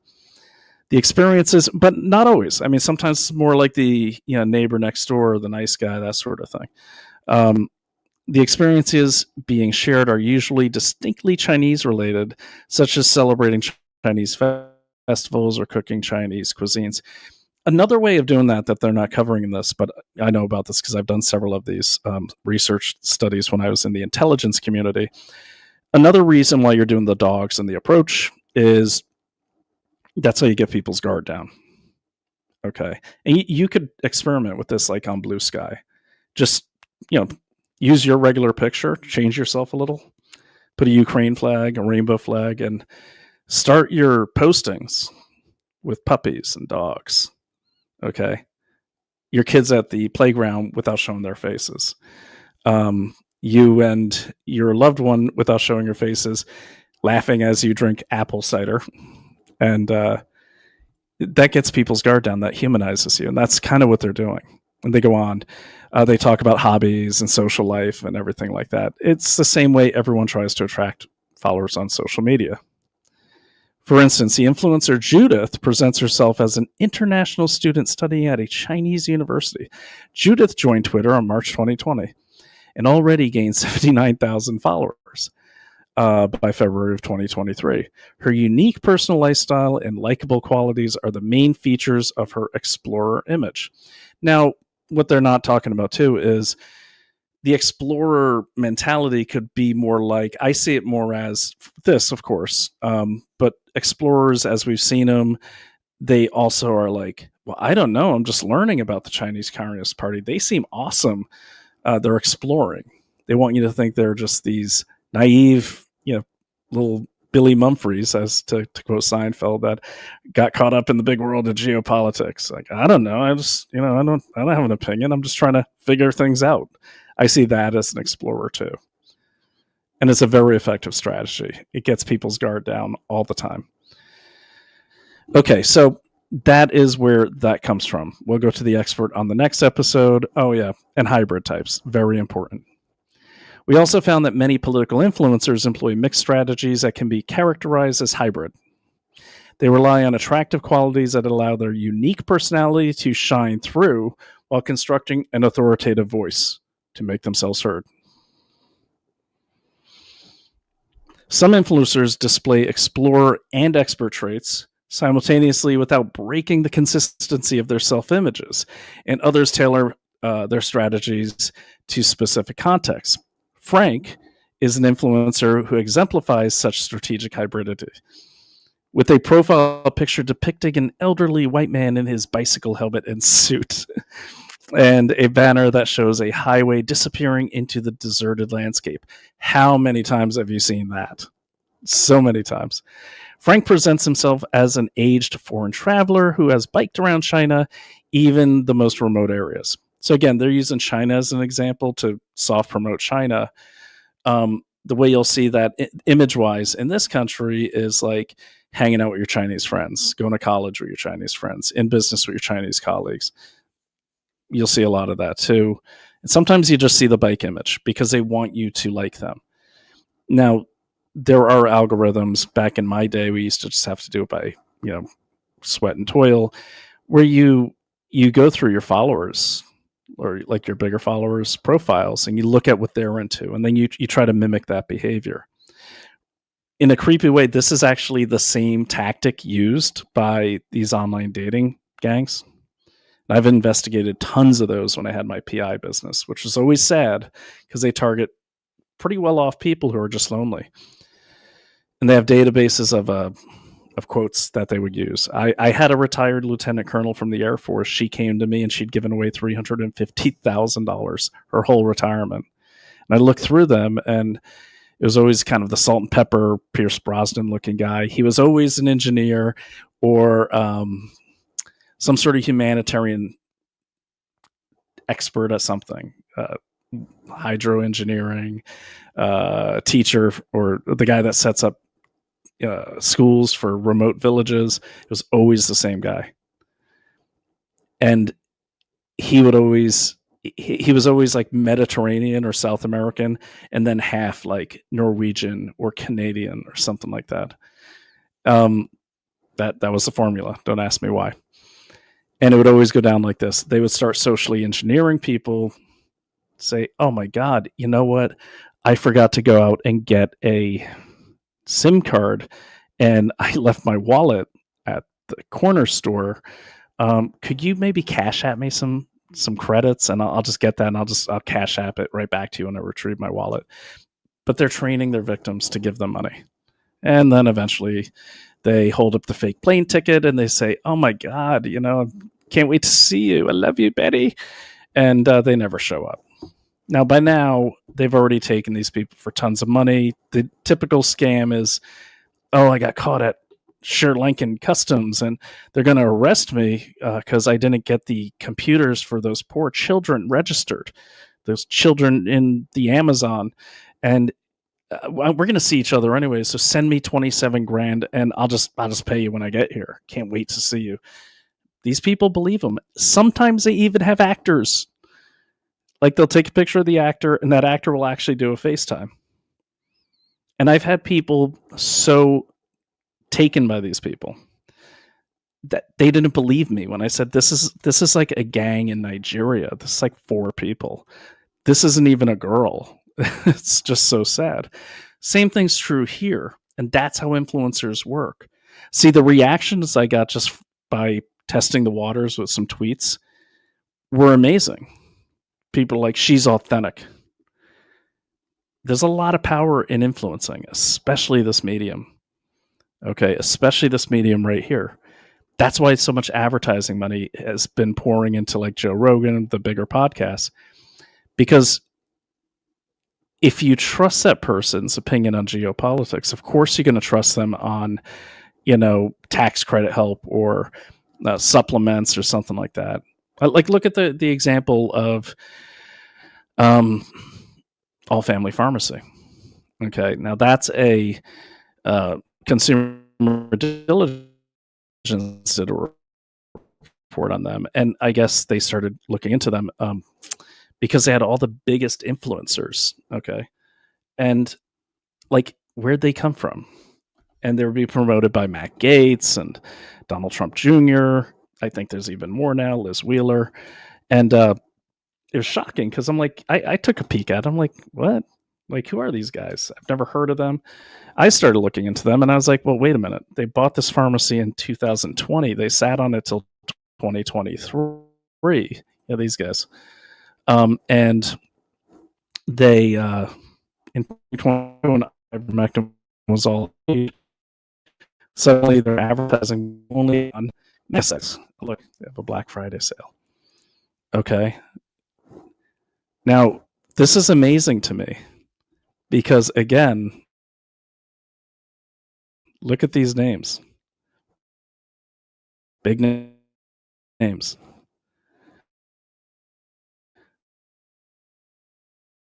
Okay, and I'm like, wait a minute. What do they...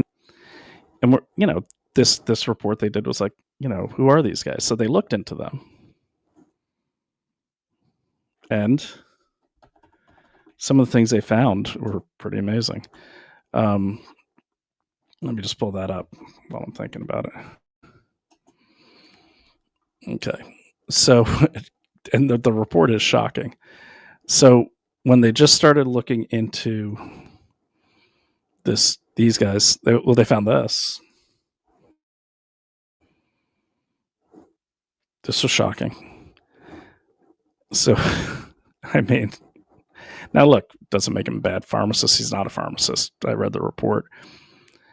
But there's so much here. Like, for instance, this guy was a fugitive, according to the police in Florida, as early as, that's a mugshots thing, but when they went into it, they found out that there was an actual case where they were holding him as an out-of-state fugitive. And more. Yeah, there it is.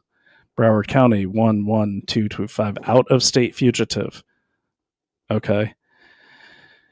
And there are people, people are still advertising with them. Now, look, I don't know these people. I have no skin in this game. We don't know them. But when enough people came to us and said, hey, something seems off about this. How did they get so many big names? I was like, well, take a peek. We'll find out. And there's so much more. Like, apparently their ivermectin, I heard, comes from China. And it's an America First company. They're supposed to be a compounding pharmacy, yet they're getting, according to the COA, the certificate of analysis, they're getting their stuff from a Chinese factory that's been cited multiple times by the FDA.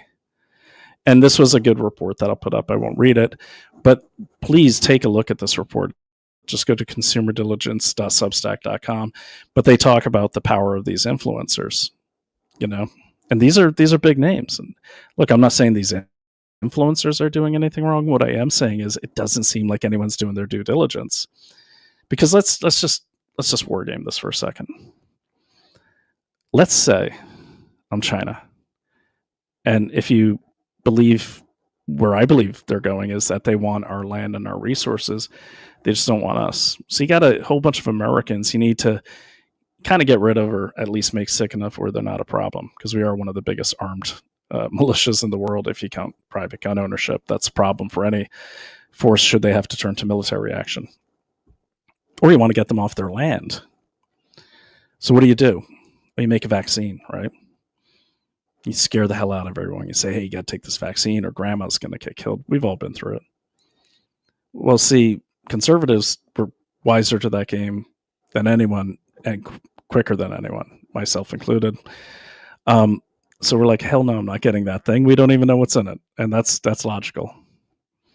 So how would you get something into the bodies of MAGA, let's just say? Well, what's their drug of choice to fight off COVID? Personally, I didn't take anything to fight off COVID except for some iodine and a gargle, and I wiped it out in 11 hours. But, there's people that really believe this thing is as bad as it is, and so they get ivermectin. Well, wouldn't it be great to infiltrate that supply chain so you're getting your drugs whole form right into MAGA, and you get the biggest names to promote it, so that way the success of a small pharmacy skyrockets.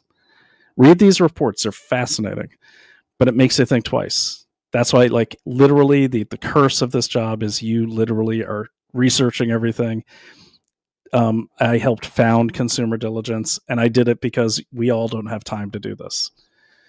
And so that's a resource well-sourced. It's free. We prefer paid subscriptions because that's how the writers get and researchers get paid. But, it's hard times for a lot of people. It's there for you, though. That's the point. This goes back to the influencers. Okay. Now, we had a saying in consulting when I was at Booz Allen Hamilton, and that saying was this: every consultant is as good as their last job. Every consultant is as good as their last job. I think this goes with journalists, influencers, everything. Every influencer is as good as their last segment. Every investigative reporter is as good as their last investigation. Every president is as good as his last action. Okay, so when you hear these influencers, you have and you like them right away. That's a key tell. If you really like, I was a fan of hers, Kim Iversen.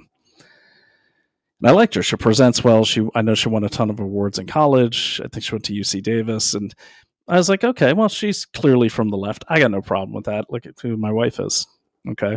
But then the message started shifting again. So you've got to do, and I've been looking into her for a long time, but I just kind of doubled down this week and spent about 3 days just literally watching as many of her videos as I could. And what I found was shocking.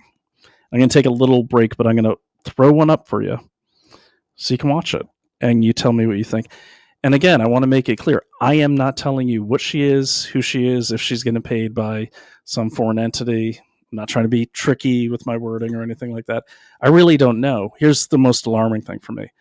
I don't really know anything about her because I have pretty good search databases. She's supposedly married and lives in Los Angeles. Can't find her.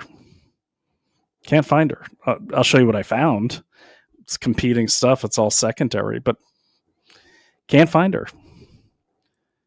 And she's also supposedly married. She was in Maxim. She used to be a model, and she's been in broadcasting for a long time.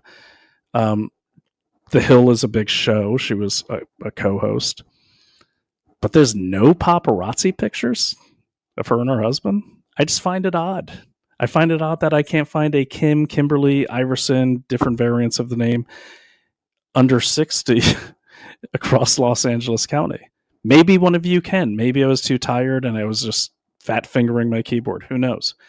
But what I am saying is it's kind of odd to have someone who's in the public eye where there is pretty much no information about them. I'm not calling anyone a dox or anything, but I think it's really strange. And here's another strange thing I found. And again, it could be nothing. I couldn't find her Wikipedia page. Okay. So I was like, all right, that's kind of odd. Now, the way Wikipedia normally censors people, because it happened to Naomi over and over again, is they do what they call edit wars.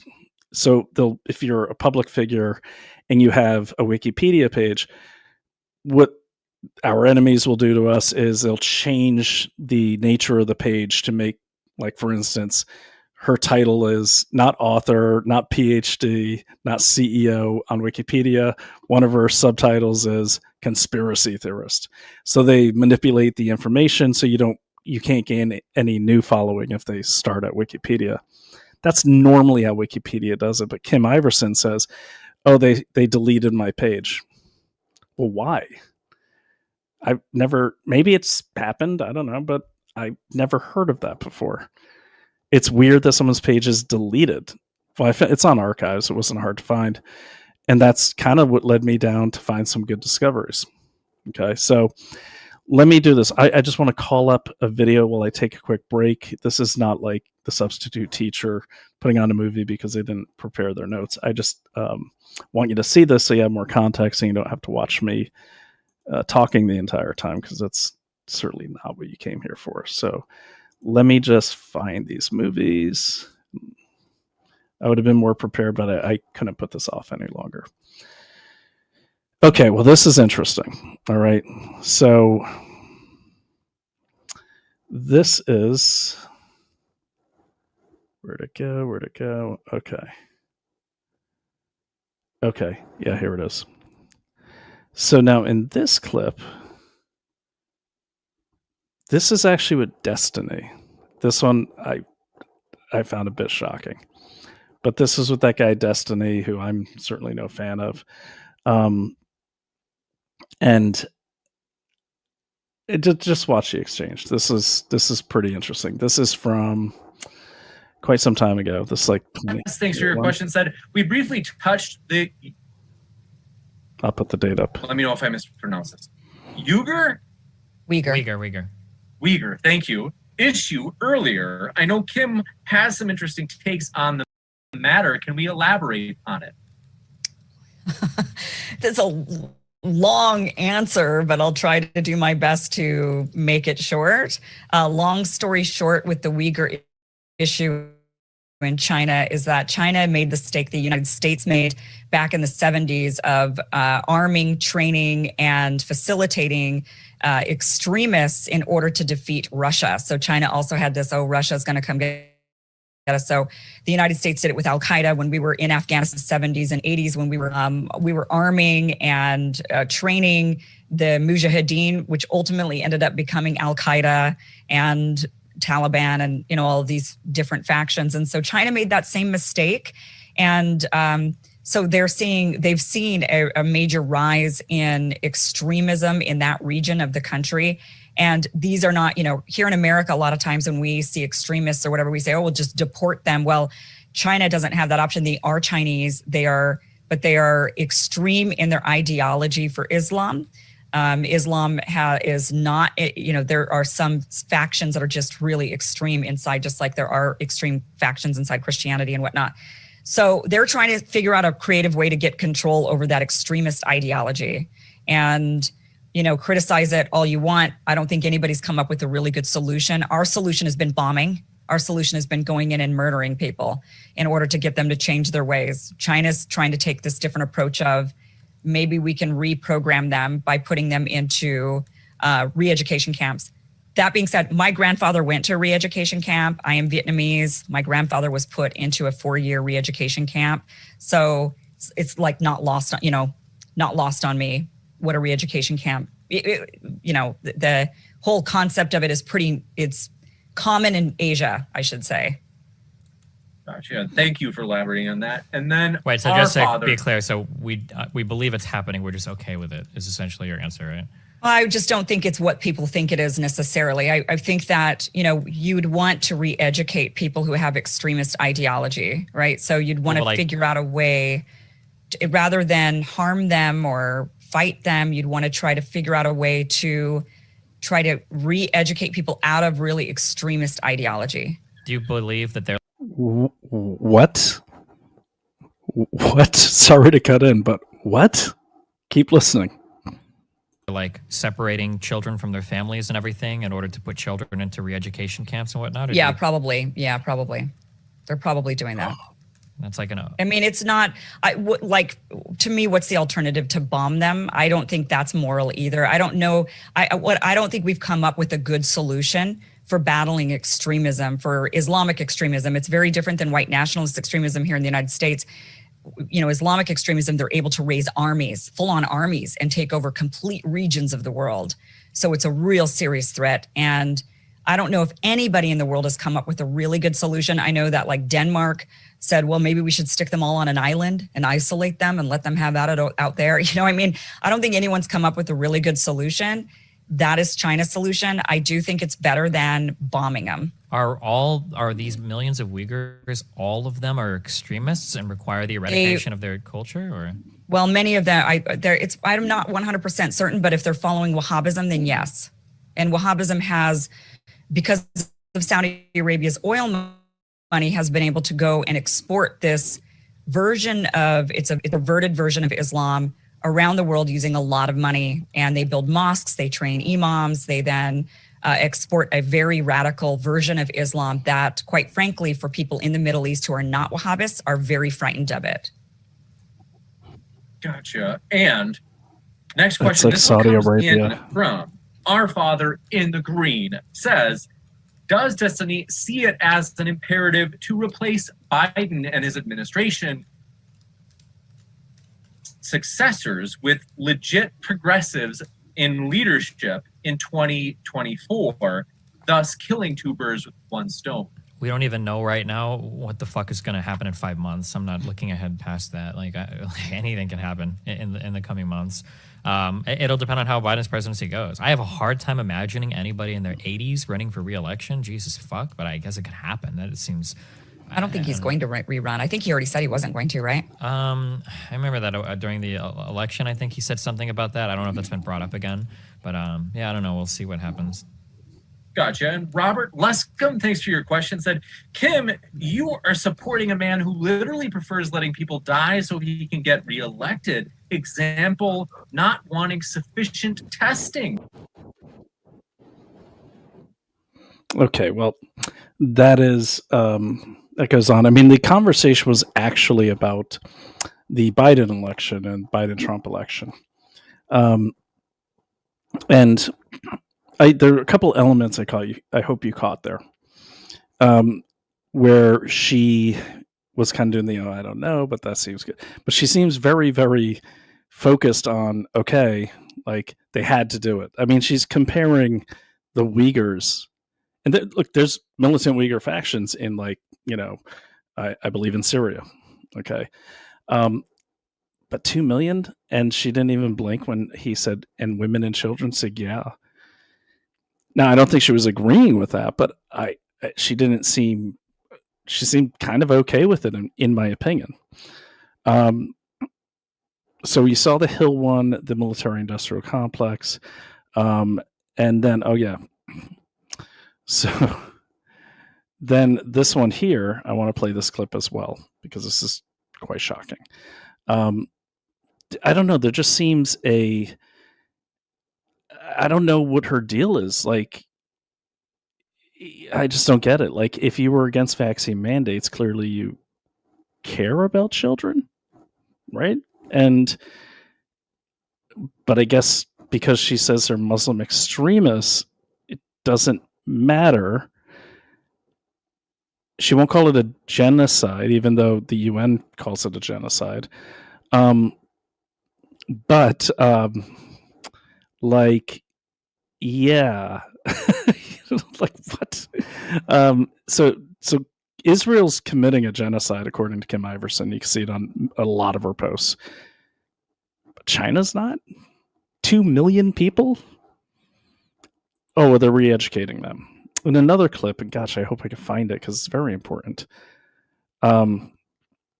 She actually says that the forced sterilization of Uyghurs is not real genocide. Like, seriously? And I'll pull that up for you before the show, because now that I brought it up, it's only fair to her that I play it. Don't make you take my word for it. But let me play this next one. Now, this is more about the Uyghur prosecution in Xinjiang province. I'm saying it fast so I don't mispronounce it. It's always been one of those words that I'm not good at. But listen to this one. This is in response. You may recall that executive who said, no one cares about the Uyghurs. Okay. Yeah, here we go. Let me just get past the commercials for you. There we go. All right.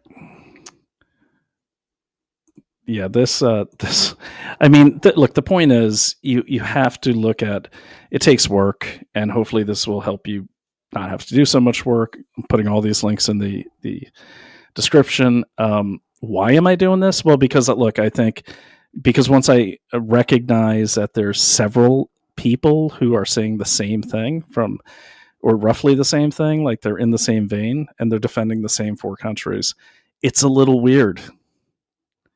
The gray zone, for instance, they all say the same thing she says. Max Blumenthal, his stance on Israel is the same one Candace Owens is parroting, and several other influencers.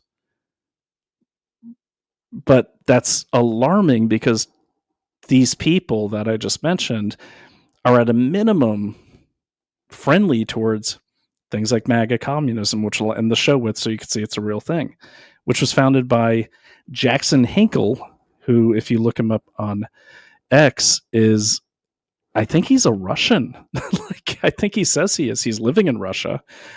You've probably seen. I'll put it up, but let's just play this one, and we'll see what you think. And then I'm going to probably wrap it up and have to continue this because there's no way to get through everything and still make sense because it got so late. But let me go ahead and put this one up here. Okay, so this is when she was still on the Hill.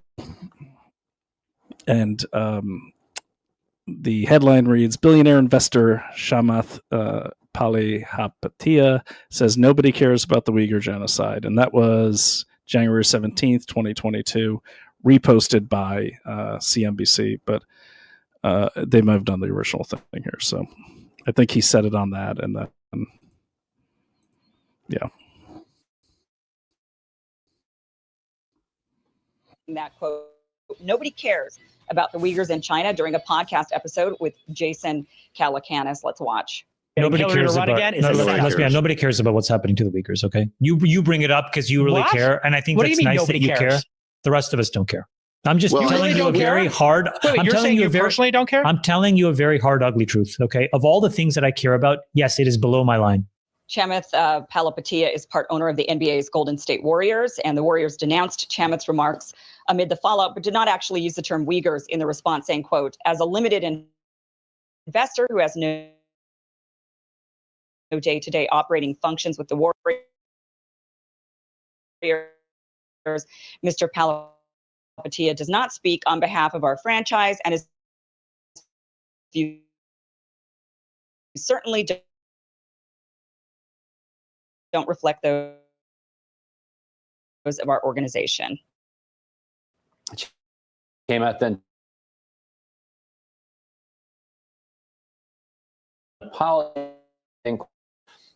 In relisting, I recognize that rights matter, whether in China. The Democratic Party provoked a response who called out the billionaire.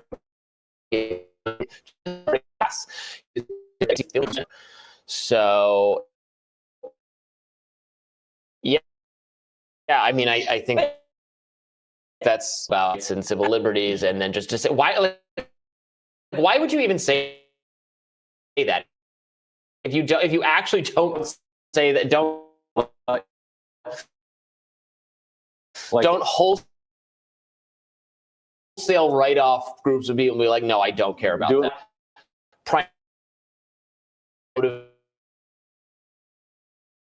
Motivated in working on their issues or something, because like specialized or whatever. But so that would be fine. You just handle that way. Yeah, it certainly came across as very heartless, whether you agree or believe, what is going on in China and the Uyghurs or not. I think that it is sort of a heartless, sort of blunt way for him to just say nobody cares. And I think in a lot of ways, unfortunately, though, I do think he's right. I do think that there's just a lot of people who don't care about human rights abuses that are going on around the world, whether it be whatever they think is going on in Xinjiang. I know that I don't agree with the narrative that's going on. I don't believe that there's a genocide going on in China in the Xinjiang region. I think that's a narrative that has been cited. I mean, Fox News, CNN, and CIA, everybody haven't yet to see real evidence of this. I found that, when it comes to even the Rohingyas or any other human rights going on around the world, they're not putting that into their bucket of this is what's most important to me. Right now, obviously, we're talking a lot about the Uyghurs. We're talking a lot about China because the U.S. is war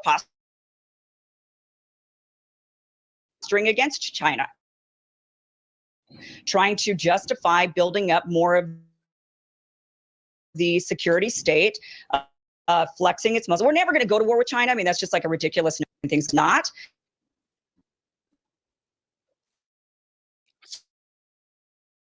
Sorry, guys. I will back it up.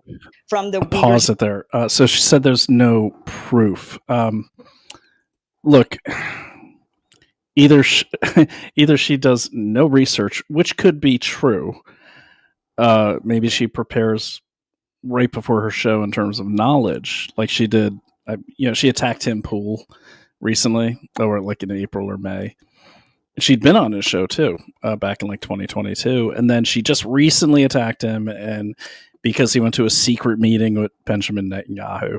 I definitely will get that clip up because it's hilarious. I personally like Tim Pool. I think he's a very objective thinker. I'm sure he has his biases. He hasn't said anything that I've seen, and I listen to him often, that seems to be trying to sway people in one way or another. Okay, and he kind of makes a point of saying that. But she was talking about, he had a secret meeting revealed. Tim Pool had a secret meeting with Benjamin Netanyahu. Well, it wasn't secret. It was Tim Pool said it on his show. She didn't reveal anything. He revealed it. And then she was talking about Chatham House rules. She pronounced it Chatham House rules, which are basically, it's like a, pretty common. Chatham House rules means, hey, it's the understanding is everything's off the record unless you ask. That's it in a nutshell. She goes on to say it was never meant for journalists. Like it's some big secret deep state type of rule, And it's like my mom used to use Chatham House rules when my mom didn't even go to college. She knew what it was. And she'd be like, okay, Chatham House rules if we go out for ice cream, because that's like a bunch of brothers and they get jealous. So don't tell them, and that was pretty common phraseology. But she said there's no evidence. And look, because I never make you take my word for it. Let's just get there. The evidence I have now, granted, is from the UN. I think that's a good source because if Donald Trump was anti-China, as I am, I'm a China hawk, you would think the UN, like they often do, go completely opposite of the direction he goes. Okay, so, but they didn't. And granted, this, I don't think it predates him. Yeah, so this report finally got published in 2022. Now, to be fair, the report was published after she did this particular broadcast and certainly after the Destiny one, but she has continued to go with this stance. Okay, so here's the UN, United Nations report. China responsible for serious human rights violations in Xinjiang province, UN Human Rights Report. Okay.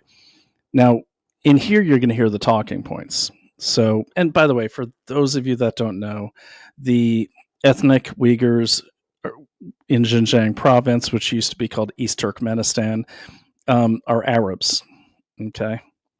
It's also suspected that the Chinese are doing live human organ harvesting. They can deliver a replacement organ to people not in weeks, in days sometimes in the same day. That's impossible. I've been to China. They do have express lanes for organ carriers, the couriers. And the only religious rooms they have in the hospitals that do the most organ replacement operations, the only, like our hospitals will have a mosque or a multi-denominational room, a temple, synagogue type thing, or a Christian church, little chapel. In case your loved one's dying or something, you could go pray. The only ones they had in those hospitals I've seen are Muslim. So why is that, you might ask? Well, here's my guess. They're the biggest customers, which would explain why none of these predominantly oil-rich nations, even Saudi Arabia, have ever spoken out against this genocide. Now, China, the pro-China people will say, well, they didn't speak out because it's not happening. Well, it's accepted fact. She just accepted it, that they're in internment camps. Now, you see what happens if ICE arrests a Muslim here in this country. The whole Muslim world goes crazy. You see what happens if Israel kills, let's say, I don't know how many people have died in that war, but let's say 1,000 last week. The whole world's up in arms. She's talking about 2 million Uyghurs, Muslim Uyghurs, in concentration camps, not a peep from the Arab-speaking world. I'm sure there's a few dissenters out there, but have you heard them? So why Uyghurs, right? Well, in Islam, they have something similar to what Judaism has, and that's kosher for the meats they eat and everything. That also extends to the organs they can put in their bodies. I'm not saying that's why the Uyghurs are one of only 2 groups in those camps, but it's kind of weird. So anyways, back to Kim. This is the report. Let me see if this works. There we go.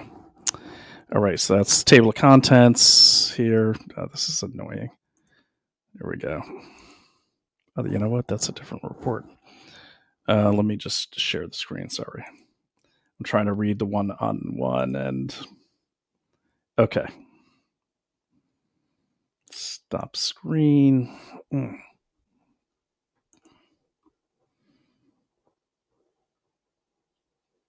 And here we go. Let me get this up. I'll just do the whole window. There we go. That's easier. All right, here it is. All right. China responsible for serious human rights violations. Long-awaited report by the Office of UN High Commissioner for Human Rights into what China refers to as Xinjiang Uyghur Autonomous Region, XUAR, has concluded that serious human rights violations against the Uyghur and other predominantly Muslim communities have been committed. The report came out August 31, 2022. They go into the rigorous review they did. Okay, OHCHR said that the government policy in recent years in Xinjiang has led to interlocking patterns of severe and undue restrictions on a wide range of human rights. Even if the VETC system has, as China says, been reduced in scope or wound up, that's like the surveillance system made by Hikvision, which is right up the street here in Massachusetts. The laws and policies that underpin it remain in place, leading to an increased use of imprisonment. The systems of arbitrary detention and related patterns of abuse since 2017, said OHCHR, come against the backdrop of broader discrimination against Uyghur and other minorities. The other minorities, by the way, are the Falun Gong. I know this is dark. I've talked about it before. The Falun Gong, and one of the main guys in Falun Gong, that is the practice of no alcohol, clean living, and they don't agree with same-sex marriage. It's really about being the most pure human you can be.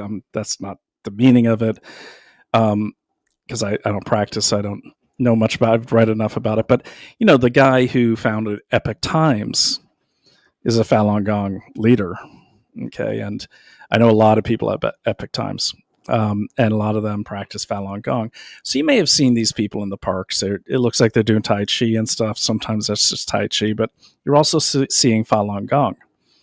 And Falun Gong had a massive following, and they're very peaceful. They're not a militant group by no means. As I understand the story goes, the only crime they did was they were kind of accepted, but they just got too big, I guess, for the comfort of the Chinese Communist Party. They did a violent crackdown on them. Now the Chinese say, oh, they committed crimes and they hacked our system. I understand they hacked a broadcast or something, which is kind of cool. But they're the other prisoners in there. So what do they have in common with the Uyghurs? No alcohol. Okay. Clean living. Good organs. I'm not saying that's the reason they're there. I don't have that proof in front of me. I have proof, but I don't have it in front of me, so I'm not going to state it as fact. You would think they have a lot of dissidents they could lock in concentration camps. Non-members of the Communist Party? Nope. Only Falun Gong and Uyghur Muslims. Violations of international law. I'm not going to read the whole thing. I'll give you the link to it. Far-reaching, arbitrary, discriminatory restrictions on human rights and fundamental freedoms in violation of international laws and standards. The report says the Chinese government holds the primary duty to... Okay, you got all that. And they go into the recommendations. And then this is smart, I think. They say, among the recommendations that the UN office makes on the report is for the government to take prompt steps to release all individuals arbitrarily imprisoned in XUAR, whether in camps or any other detention center.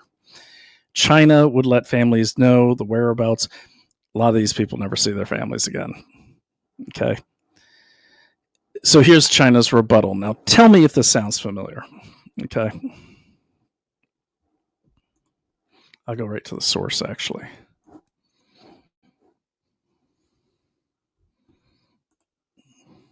Okay, so we're going to share the screen instead. Oh, there it is. Yeah.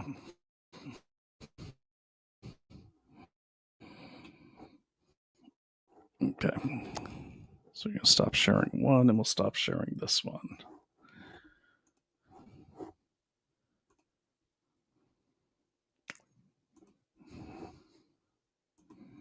Okay, so this is Chinese rebuttal to the report. It's China-UN.ch as in Charlie Hotel. All right. So their response. The permanent mission of the People's Republic of China, the United Nations at Geneva, and other international organizations in Switzerland. Okay. We'll get to their response. Here. Okay, so it's official government seal. And I want to get to the point where they basically say they have no choice, just like Kim Iversen was saying. Xinjiang's fight against terrorism and extremism is both necessary and just. Terrorism and extremism are a common enemy of humanity, a target of the entire international community. Terrorist forces, by means of violence, sabotage, intimidate, and wantonly trample upon human rights, slaughter innocent people, endanger public security, and create fear and panic in society. Okay, you got it. Now, I want to point something out here. We're not going to do this tonight. I wonder what their definition of terrorism is, or what a terrorist is. Because don't forget, in this country, that changed. Don't forget that while Joe Biden was president, they had white Christian nationalists listed as the biggest threat to national security. The white Christian nationalists. I was on the FBI's website. You probably all remember that. I'll put it in the description. Okay. So you go on, we all know terrorist activities. In an attempt to split Xinjiang from China, terrorist and extremist forces have long ganged up to stir up trouble. They distort, fabricate falsely Xinjiang's history, exaggerate the cultural differences between the ethnic groups. Well, they're different. They're ethnic Muslims. They're not Chinese. Instigate ethnic division and hatred. I don't know. Maybe, maybe not. Incite religious fanaticism and relentlessly spread religious extremism. Kim Iversen was saying Wahhabis are religious extremists. It's a pretty big sect, including a big sect in Saudi Arabia. It's also Sunni. It's not Shiite. But then again, what's interesting is Hamas is Sunni, not Shiite. But I've never heard her say that Hamas practices an extreme form of Islam. Just saying. The numerous violent terrorist activities they conducted severely undermined social stability, trampled on the basic human rights of all ethnic groups in Xinjiang. Their crimes left violent terrorist attack on 15 June 2014 in Hotan. Right, violent terrorist attack. Okay, so I see a guy, he has a hatchet here. Blow that up for you. That is terrible. It's not blurry. I don't know if that guy's posing. We don't know. We got stills. And then I see what looks like kind of a Muslim woman with, I'm guessing that's a knife. I don't know. That's what they put in the report.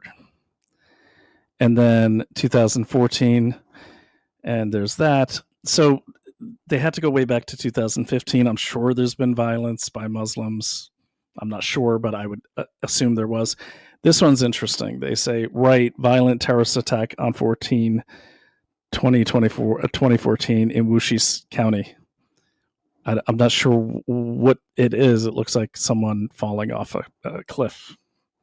But as I understand it, it's like a handful of attacks. We don't even know who did them because the imagery is terrible. We just have to take the Chinese Communist word for it, that it was the Uyghur Muslims and their mothers, children, and spouses.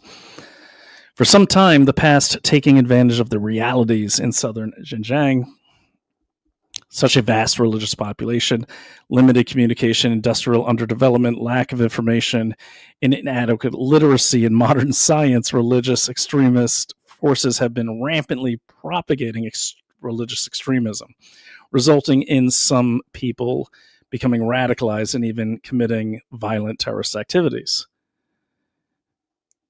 Okay.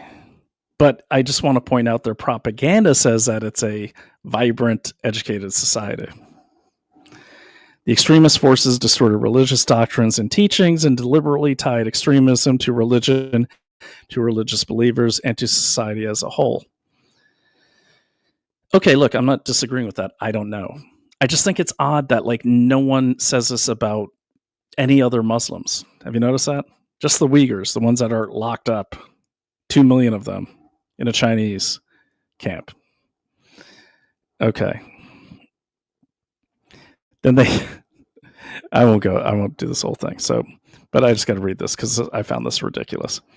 A knowledgeable, well-respected former principal in the middle school of Yangyi Eric Township of Shul County in the Kashgar Prefecture was brutally killed together with his wife by a terrorist group just because he taught students the theory of evolution, according to the group, which, according to the group, violated the religious doctrines they believe. And then in an interview with China Radio, so basically she says, I thought I was doing the right thing, and I didn't, and it didn't count as breaking the law. So they have who used to be a stance. Some extreme propagators die for their beliefs. Oh yeah, so this is supposedly this is supposedly I think a guard that killed a non-Muslim or something. I don't know. I'll put it in my report, but her quote is, I thought I was doing the right thing and didn't count as breaking the law. Come on, dude. It's China. Who's going to say that? Unless you have a gun to your head. Anyways, I'm guessing here, so I don't know. But anyways, I will let you read this report, but like, I just want to point out that, first of all, that looks fake as hell. I just want to point out that all of these things, they look like riots, and these guys look Chinese. They don't even look Uyghur. Uyghurs look very different from ethnic Chinese. So I don't even know what they're talking about. People of various ethnic groups in Xinjiang suffer greatly from the scourge of terrorism and extremism. First of all, Xinjiang is really remote. Okay, it's not like Wuhan. I mean, it's pretty far out there to the west. So, not saying nothing bad could happen. I'm just saying, if these huge atrocities were happening and China wanted to make their case with all their technology and all their reach into international media, we do know they made a deal with Reuters, AP, who else? NBC, 2015 and on to the present day, to coordinate all of their headlines and coverage with Xinhua News, which is the Ministry of Propaganda, forward the public face of that for the Chinese Communist Party. But you didn't know that, yeah, NBC, AP, Associated Press, Reuters, all run their headlines through Xinhua News before we even see them. So we're seeing what the Chinese Communist Party wants us to see. All right, so they go on and on. But look, I'll let you read this report. We don't have a lot of time to get through it right now. But what I am saying is, if you look at their rebuttals, they're the same one that they're of the same vein that Kim Iversen is spewing forth. So let's get another. I want to keep playing that other clip here, and then we're going to wrap it up. But I do have to show you one connection that I found, and I had to find it on that archived Wikipedia. So let me just load this up. And by the way, guys, I'm really sorry about some of the tech issues tonight. This is the old computer, so it's not the best. I need to get like a gaming computer or something. I do have a Mac. I should start using it. All right, video file. Here we go. Where'd that other guy go?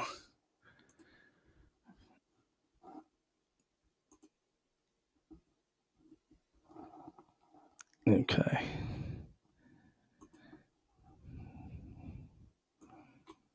Nope. Let me find it. Sorry, I took down that video. That was so good for you guys to see. Oh yeah, this is okay. So we're going to continue that video here. I'm going to step out, finish my dinner. I'll be back in 5. But I've watched these a million times. I want your opinions on these. See what you think.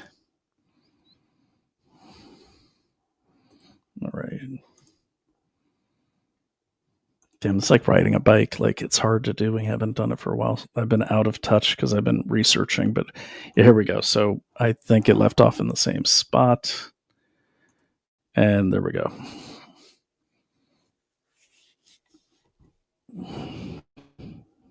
Oh yeah, this one's a. And by the way, I know Ryan Grimm is the older fellow podcaster guy, or the host. He seems to be now in years later. So she got fired from, or she left The Hill. She says it's because they wouldn't let her interview Fauci. But Ryan Grimm, who clearly does not like her, he looks just disgusted. He's now appearing alongside, I saw him just the other night, alongside Max Blumenthal, saying that the Venezuela attacks were, Trump propaganda and they're fake and we're just trying to take over the country. Ryan Grimm, the same guy that was like calling her out. So maybe they're all just like message mercenaries. I don't know. But here you go.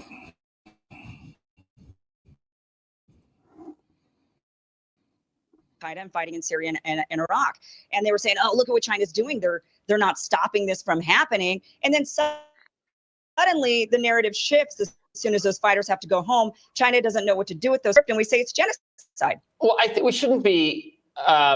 Yes, you're right that we're not going to have a military confrontation with China. We shouldn't. We got to watch the rhetoric on that front. I do, though, have a lot of concern with how much self-censoring our companies, our various sectors are doing in order to appease the totalitarian, Communist Party of China, which is not to excuse, the human rights abuses of our own government or our own government's foreign policy. But China, there's no free speech. There's limited civil liberties because of their government is so bad. And we shouldn't be censoring ourselves in order to try to have basketball games in China, which drives me crazy.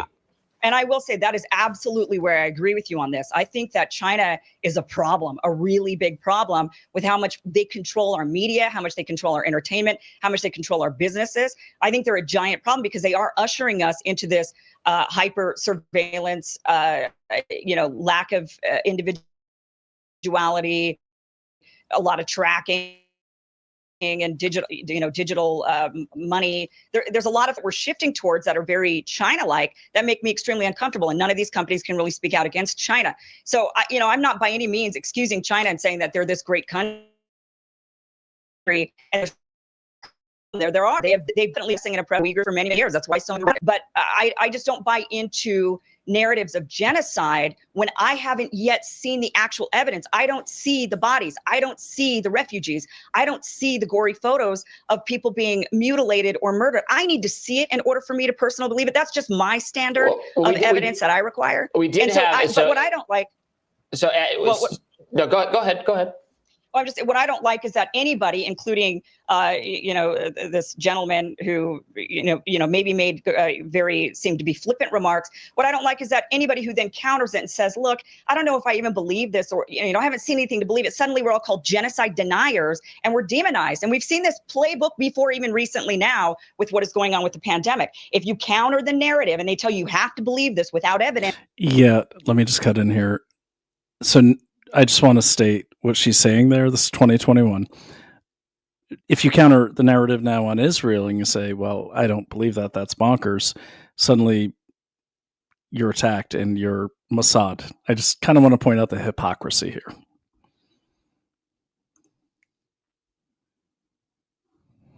And if you counter that, suddenly you're this evil, immoral person. We did run, so at Reason Magazine, Reason.com, I encourage everyone to look at this. We had an interview with a Uyghur woman she was in the office. I met her, who had been incarcerated in these camps, and the experience she described to our reporter was just horrific. I haven't been there. I don't know what terminology I would use to describe the situation there. I think the points you raised are interesting, but what she described was it's bad. You can't find strong enough bad language to describe what she went through. For being, she was not a terrorist. She was not a radical. She was a poor woman who happened to be born a Uyghur and was, she was tortured. I mean, look, there's 12 million of them. There's 12 million of them. So there's not, they've incarcerated 1 million. You can't say that they're incarcerating all these Uyghurs just for being Uyghurs. There's 12 million of them. So, and we don't have those numbers. They're not incarcerating the vast majority of them by, 10% is well, they not might not be everybody. incarcerating all. I'm just saying they are clearly treating some of them really badly, and that can be, condemned on its own. I think we probably. I just don't think it's genocide. I think we probably agree here on more than we disagree here, in the sense that if you're not acknowledging that they put 1 million people into these camps, but we don't want. I think people do get confused over the terminology of genocide because it brings to mind the Holocaust. And the Rohingya were victims of a lethal genocide. Tens of thousands, slaughtered and killed. Whereas what people refer to when they talk about Xinjiang is a cultural genocide, a cleansing of the ethnicity of being Uyghur in an attempt to kind of pull it into the broader kind of homogenous Han culture in China. So it's not as if that's why you're not going to find a lot of these like mass graves, but to take 1 million people and run them through, innocent people who had committed no crime other than either. I just want to say keep in mind that the Hill is supposedly center. There have been hundreds of thousands of people who have disappeared, especially at the beginning of the pandemic. Most of them were between the ages of 21 and I think 28, which is actually, according to the World Organ Transplant Congress, which, by the way, happens to be led by one of the head doctors who founded Moderna. That's like the prime age for healthy organs for transplant. So he is kind of glossing over it as well.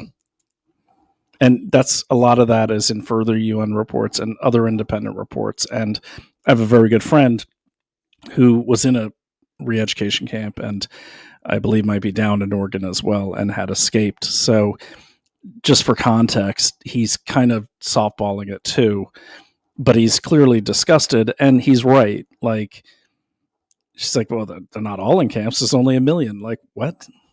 Like 1 million people?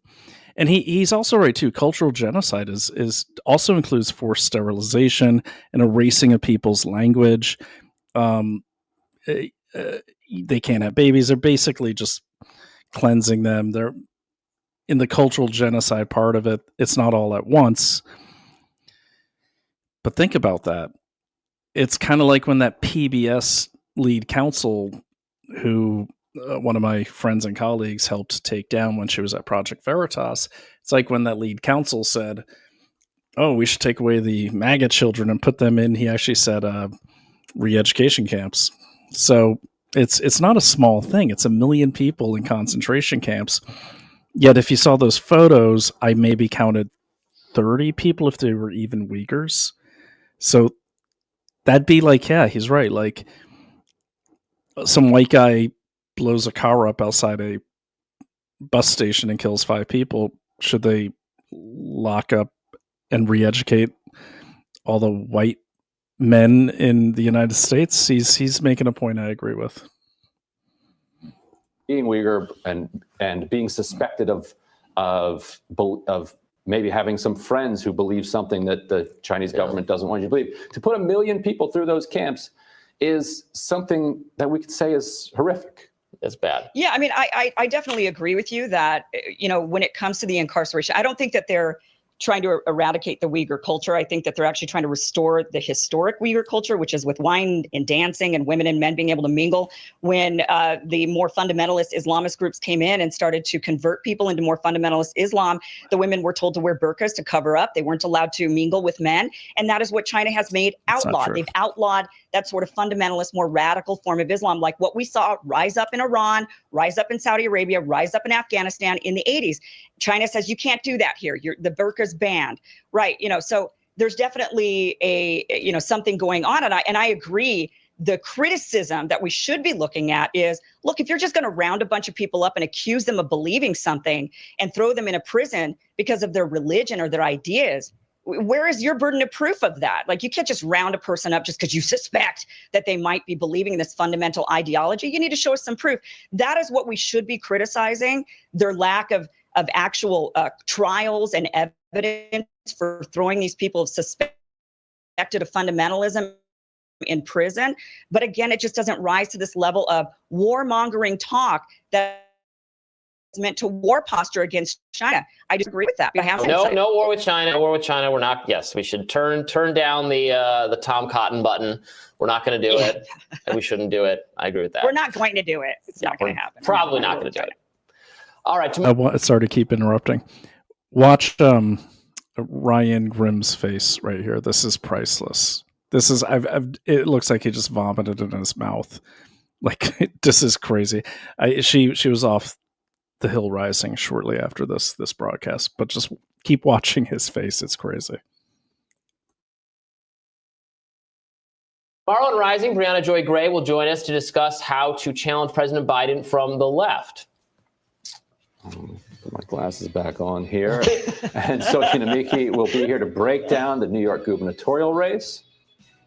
Be sure to like, share, and subscribe so you never miss a video, and we will see you guys tomorrow. See you then. Take care.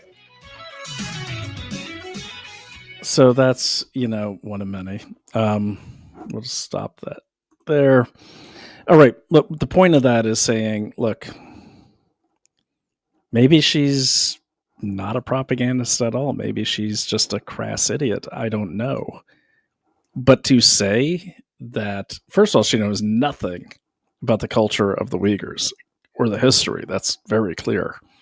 And then I just want to point out that she's okay with, and she said it, like China banning certain religious things because they're Muslim. Now, I'm not getting on the bandwagon of saying all Muslims are bad, like a lot of people are saying. That's not true, and it's obviously not going to get on the bandwagon of what they're now saying. The same kind of people saying, anyone who supports Israel is a genocidal maniac. But she just will not condemn China. And I know that's 2021, but she still hasn't. I've gone through all her videos. She still hasn't. And so, pattern recognition, okay, on Kim Iversen. She tends to shill or, catch interceptions of all the countries. She seems to do it for China the most. It's quite shocking. It's pretty obvious. I just don't know what's going on with her. I know she gained an audience, and so did Max Blumenthal during the vaccine mandates. Okay. But again, prior to that,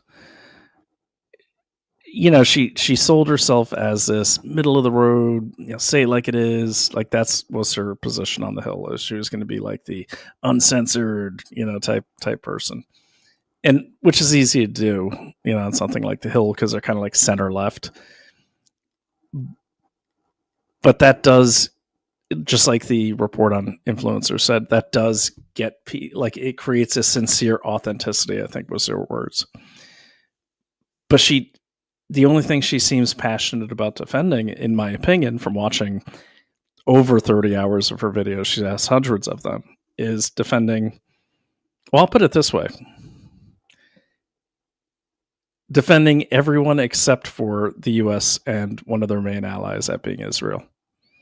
If you go through all of our videos, and we don't have time to tonight, it's wild, man, because it's like everything is Israel's fault or the United States' fault or the cabal that the two of them makes fault, no matter where it is. No matter where it is. She promotes the Belt and Road as, something that is great for people, like the Chinese are just doing it out of the goodness of their heart. It's unbelievable. Okay. And I think, it's just unbelievable how much she shills for them.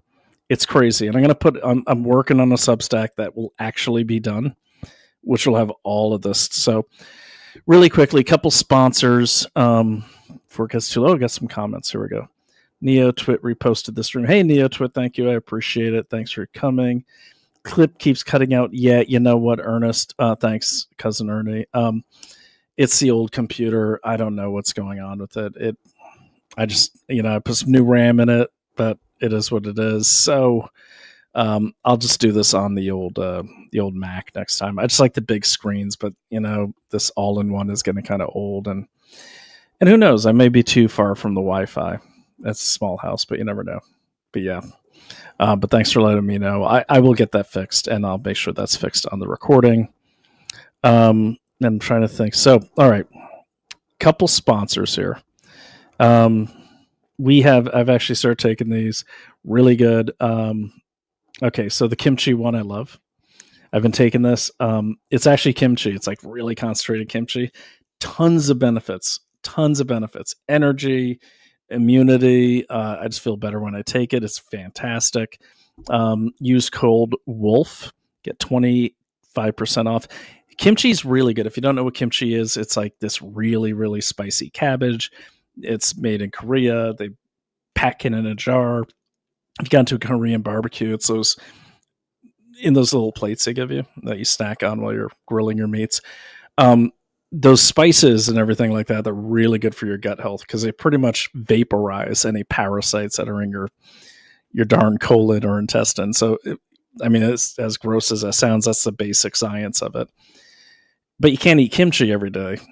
It's too spicy. It doesn't smell that great.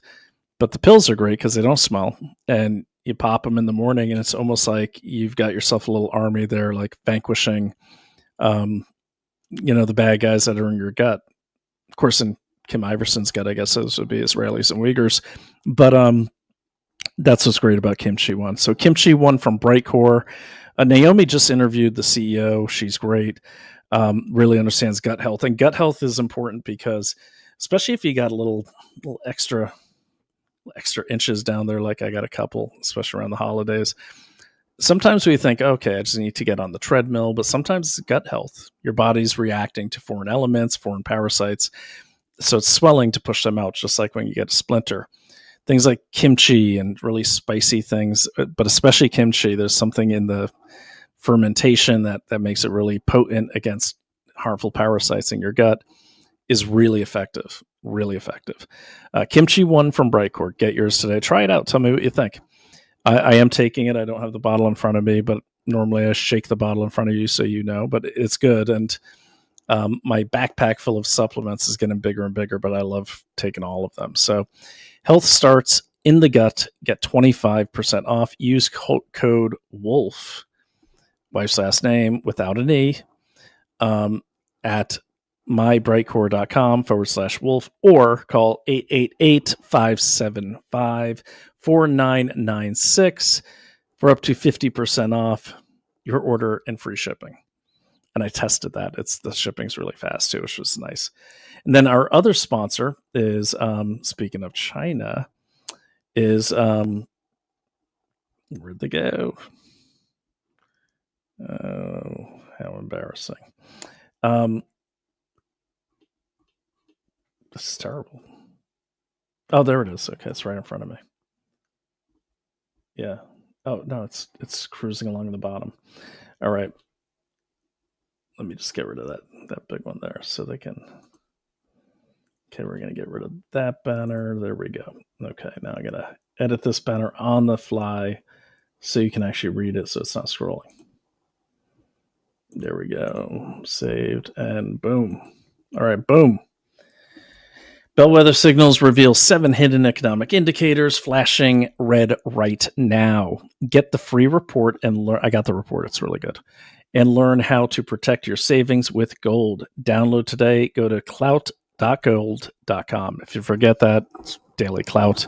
So it's clout, CLOUT, gold.com. Really, really great gold company. I have outed several of these gold companies for being frauds. These guys are fantastic. And I'll just pull up the website so you know where you're going to. Really good company. Very happy with them. I love these gold companies too, especially as sponsors, because those free reports they get, especially if you like knowing what's going on in the world, they tie right back to a lot of the geopolitical things we talk about on the show.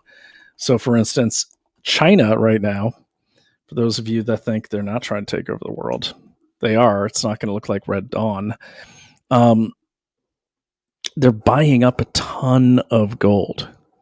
A ton of gold. That means there's going to be a shift away from the prime currency being the US dollar.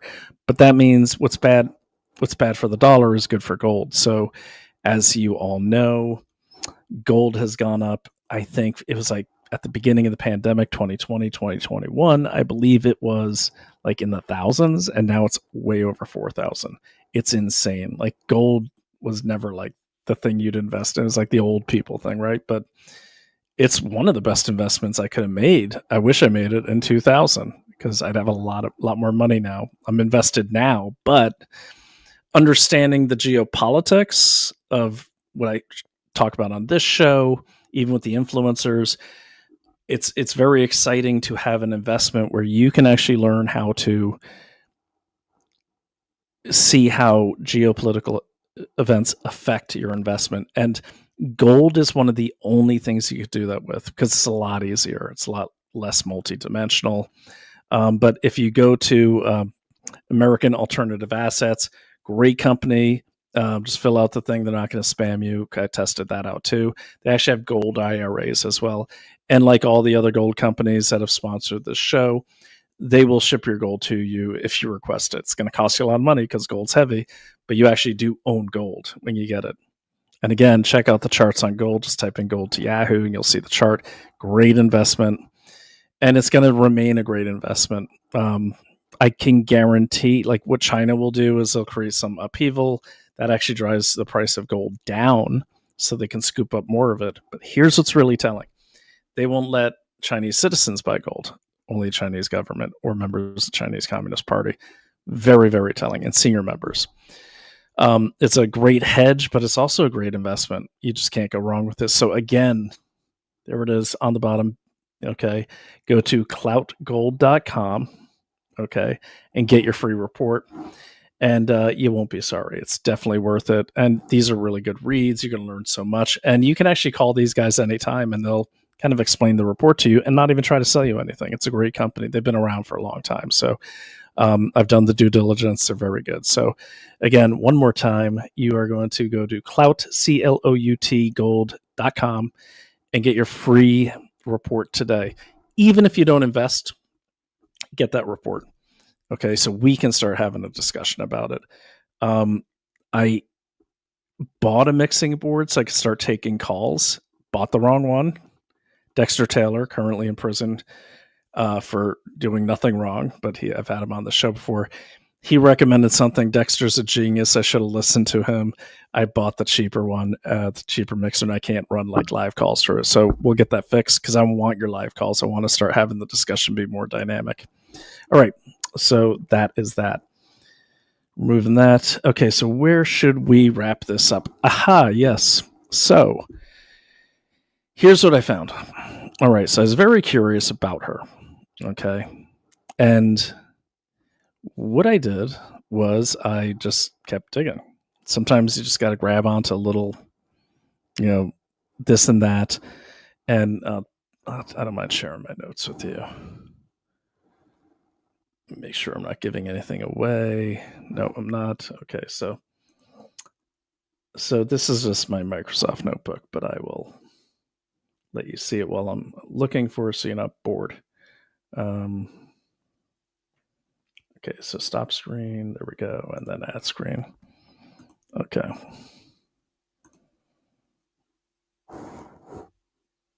I think, is that it? Nope. There it is. Okay. All right. So what I did is I timelined out the whole thing. And just so you guys know, my method when I'm trying to learn something about someone, I timeline it out. So I just started going back as far as I could. This is not her. This has nothing to do with her. Don't worry about that. I just started researching what was going on in Syria. Why did I do that? Because what I found was... in her archived Wikipedia, she has this, I don't think she's hiding it, but she has this certain journalism award. This was a big eye opener for me. I'm not saying it means anything, just saying it's just weird that someone's Wikipedia page was deleted, not manipulated, because they like to manipulate them. Okay, so what do we know?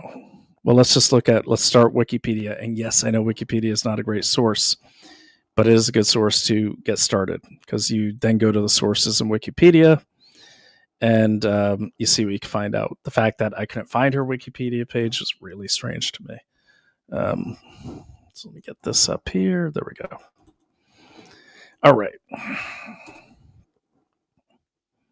The only other guy that bounces around like this is Viva Fry, and he does it a lot smoother than I do. So I'll get there. All right. So I did find the Wikipedia page. It was archived. Here it is. I'll put that in the description. Okay. So it says Iversen is also known as Kim Iversen. Okay. Two different spellings there. Born and raised Boise, Idaho. So she said that. She went to University of California, Davis. Won't hold that against her. I have someone that went to UCs as well. Okay, so what do we know about her? She introduced Tulsi Gabbard at the Los Angeles celebration of Veterans Day in 2019. Interesting. January 2020, she collaborated with Gabbard's presidential campaign in the live streaming a panel discussion with Stephen Kinzer, Dennis Kucinich, and the Iran-United States relations. Remember Dennis, there's more on him that kind of connects. So they go on to say she was in fashion, she was in Maxim, she was a model. Okay, and they talk about her being on the Hill. And then, so here is where it gets a little... I found this down here, this... pro-Assad lobby group rewards bloggers for both left and right. So it's by Bellingcat. Now, Bellingcat is very biased, so just keep that in mind. But hey, a lead is a lead, right? So while this is calling up, yeah, so I started reading through this, and this is where it got interesting. Basically, it says this. And again, Bellingcat definitely has a bias. Okay, they have their own reasons. So this is September 30th, 2019, by Charles Davis. A shadowy group that supports Syrian dictator Bashar al-Assad is giving thousands of dollars to far-right activists, conspiracy websites, YouTube personalities, and WikiLeaks founder Julian Assange, all under the guise of an award for uncompromised integrity in journalism. If we go back to her Wikipedia page, she won this award. So it says the Association for Investment in Popular Action Committees, an umbrella nonprofit based in San Francisco Bay Area, ostensibly exists to raise awareness of social justices. In practice, that has been meant bolstering public support for the Assad regime, which has rewarded the group in one of its main fronts, the Syrian Solidarity Movement, with visas and access to top officials in Damascus. That is true. I knew a CNN journalist who was involved in this, and he always had access to Assad. The association is now rewarding its fellow travelers, a number of whom joined its treasurer at state-sponsored conference this month, addressed personally by Bashar al-Assad to promote solidarity with workers.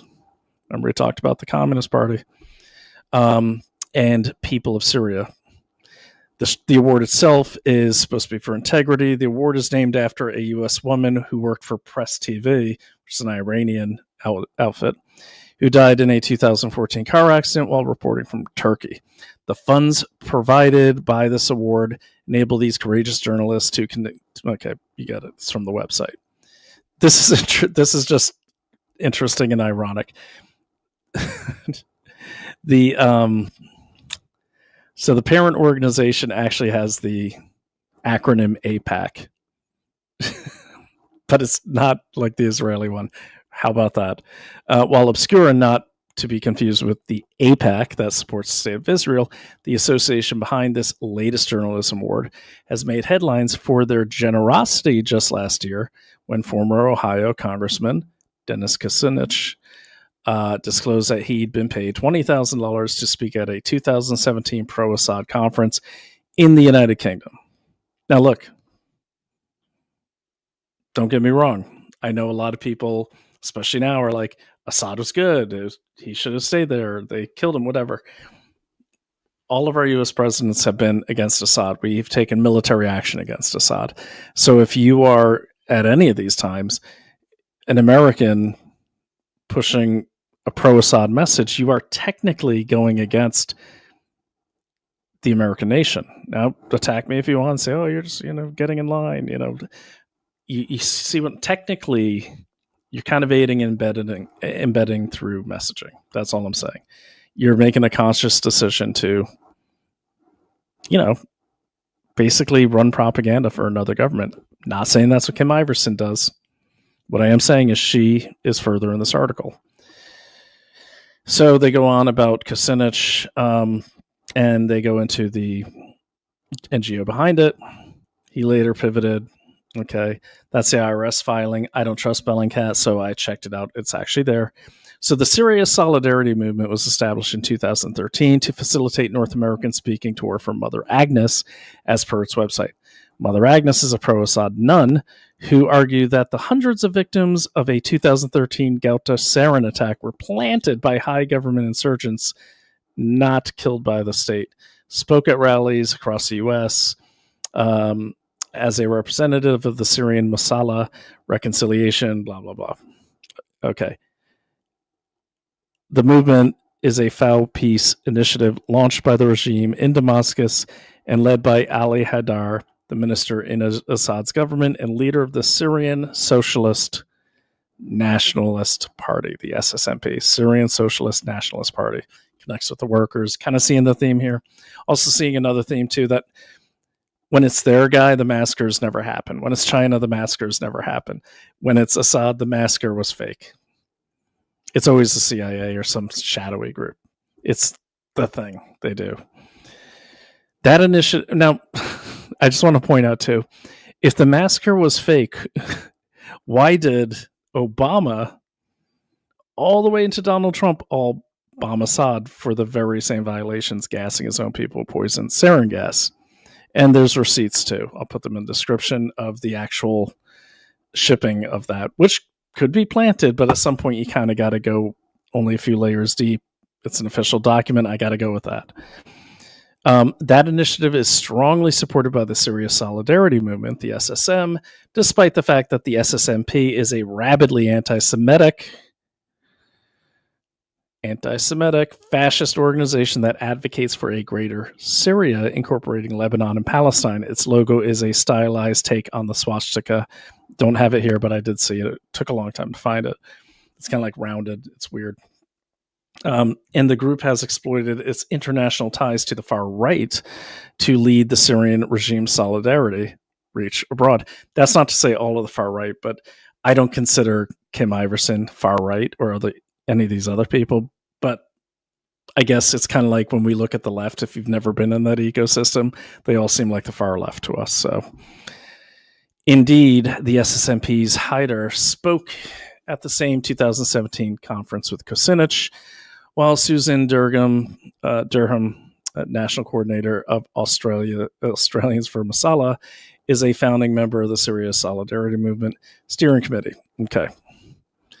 On its website, the Syria Solidarity Movement declares it's imperative that the Masala reconciliation initiative be recognized, nurtured, and supported by all who support peace.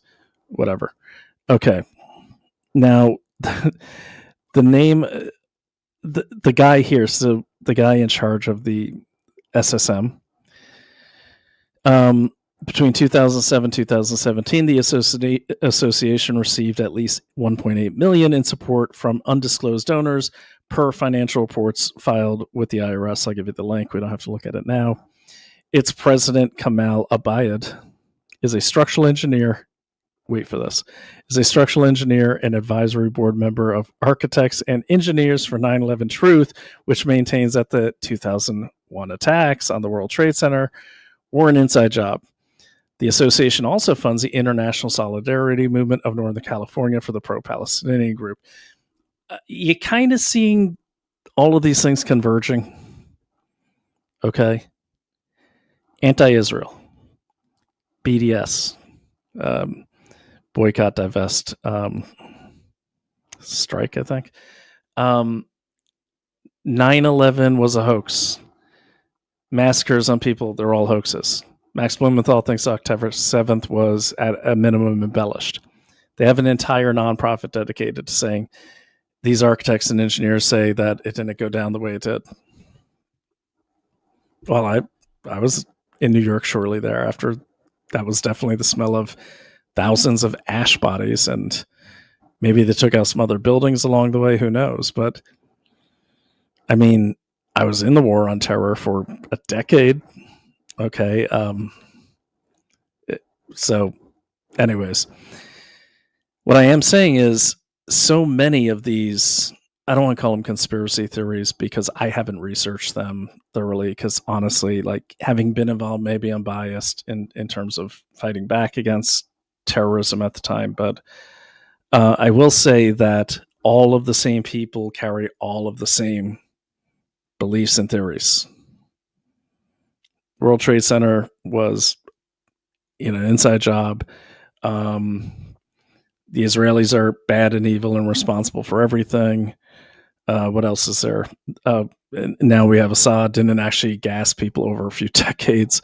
There's no real good proof. So a lot of these like architects that you see and everything, they belong to this group, which funds these people, which is funded by the Syrian Socialist Nationalist Party.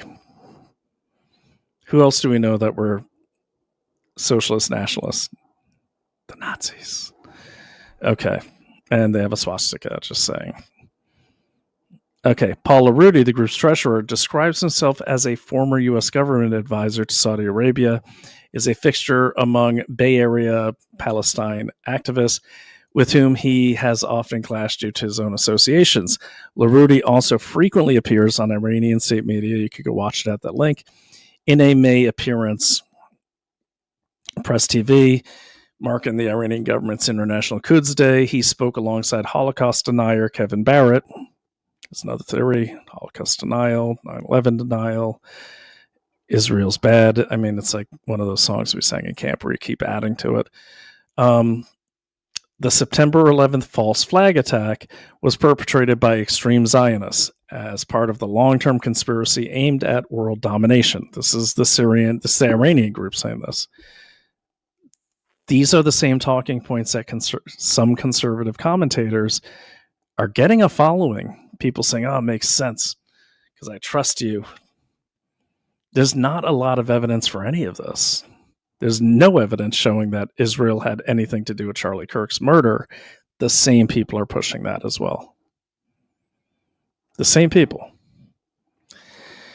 LaRuti, for his part, argued that the U.S. foreign policy was dictated by Israel. There's another one, arguing that officials who are supposedly appointed by Trump are actually appointed by Tel Aviv. Sound familiar? Blah, blah. It's the same thing. It's all coming from people who are Americans or foreigners who are in bed with Iran and Syria, in particular Assad Syria, who are the socialists.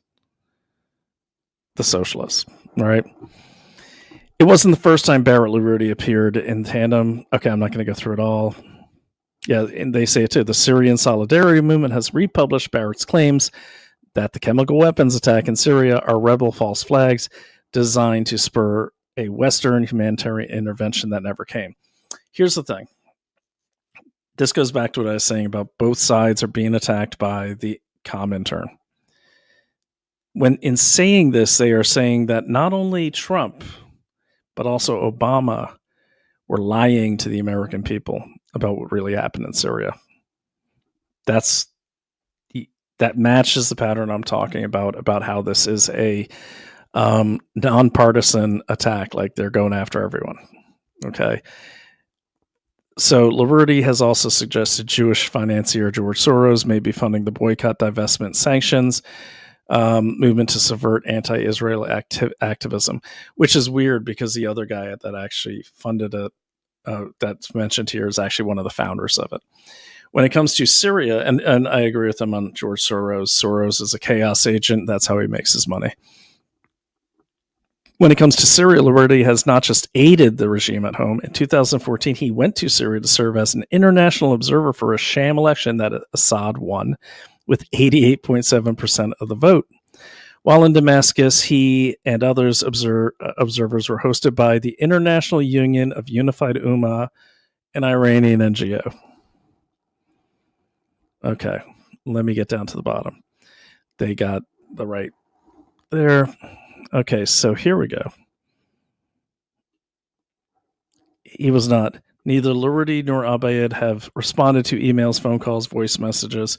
There is no way to discern how winners were selected. Okay, sorry, skip by a part. All right. When it comes to Syria, blah, blah, blah. Well, okay. Serena Shim's mother, Judith Poe, referred all questions about the award, the Shim Award for Integrity in Journalism, to Liberty. I am sure he will be happy to give you all the information you desire, she said. He was not.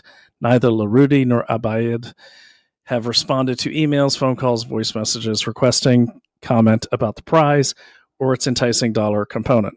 There is no way to discern how winners were selected, but there is common interest. All are conspiratorial in the extreme, and each has raised doubts about the official story of the Syrian regime's perpetration of various atrocities. I would add to that about 9/11, about Israel in general, about, God, what else? Syrian atrocities, like they said. On the fact that Tel Aviv apparently is running the United States. Okay. They have influence, sure, but, you know, anyways, they did the right thing here where they did very thorough, whatever. All these links go to the right places, so that's, I don't believe the journalists, but their sources check out. Okay, among those winners, this was surprising. I've never listened to him. Is Jimmy Dore, a comedian turned political commentator who was employed by the Young Turks, a progressive video outlet, until 2019. Interesting. I'm just saying that's interesting because that's around the time that Kim Iversen was given a trip to Palestine. According to an IRS filing, however, Dore actually began receiving the money from the association behind the Serena Shim Award in 2017, receiving $2,500 for the latter, described as human rights media. Not a lot of money, but it's an award. The same year, Dore would argue that a chemical weapons attack on the opposition-held town of Khan Sheikhoun was likely a false flag. The bodies of the dead children have not been planted, perhaps by extremists. Okay, you get the idea. Reporter Ashley in Syria exposes media lies about everything. Was the name of another 2017 conspiracy theory segment that won feature Ava Bartlett. So, guys, I'm not taking it for Bellingcat's like word. They're very biased. I am saying these payments are made. They're on the IRS website. You could go check them out. So they go into it. And then let me see here.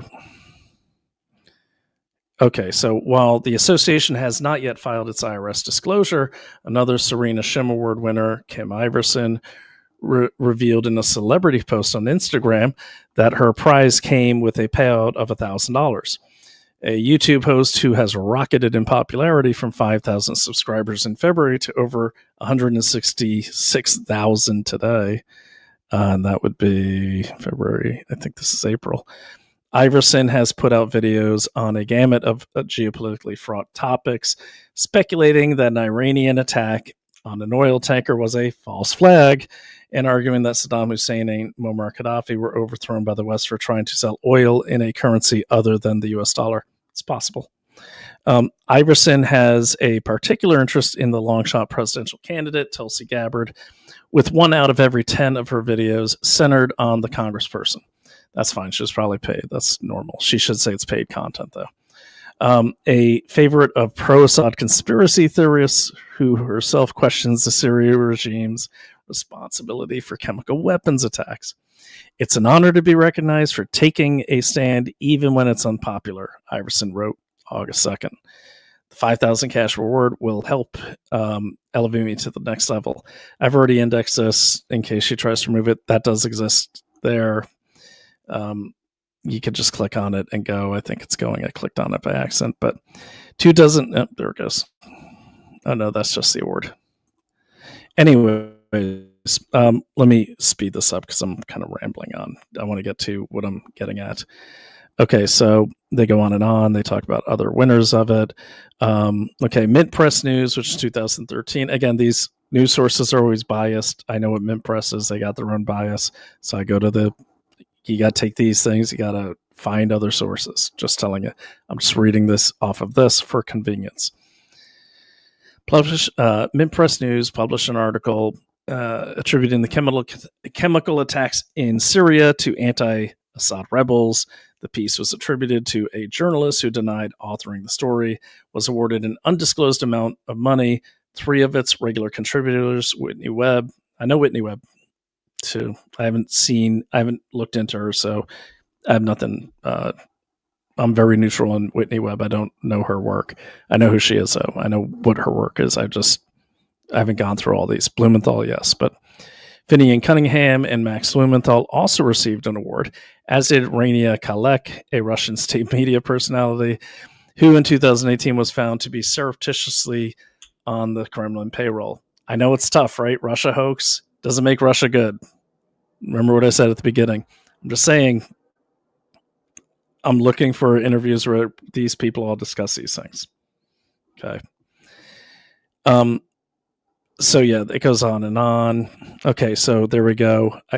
This is the 3rd International Trade Union Forum for Solidarity with the Workers of the People of Syria. This is communist movement in Syria.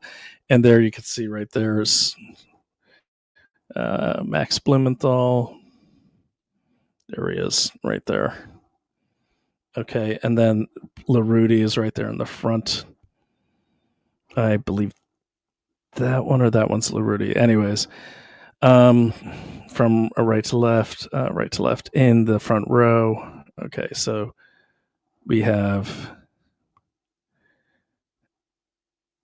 right to left. Okay, that's LaRudy right there.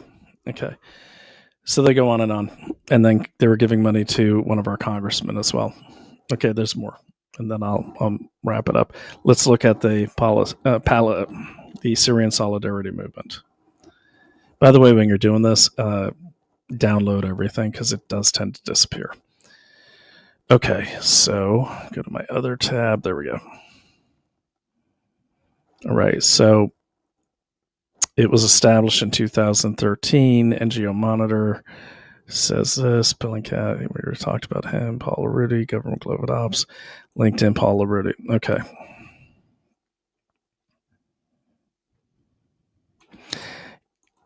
Yeah, so they go on and on, but basically, here's how this works.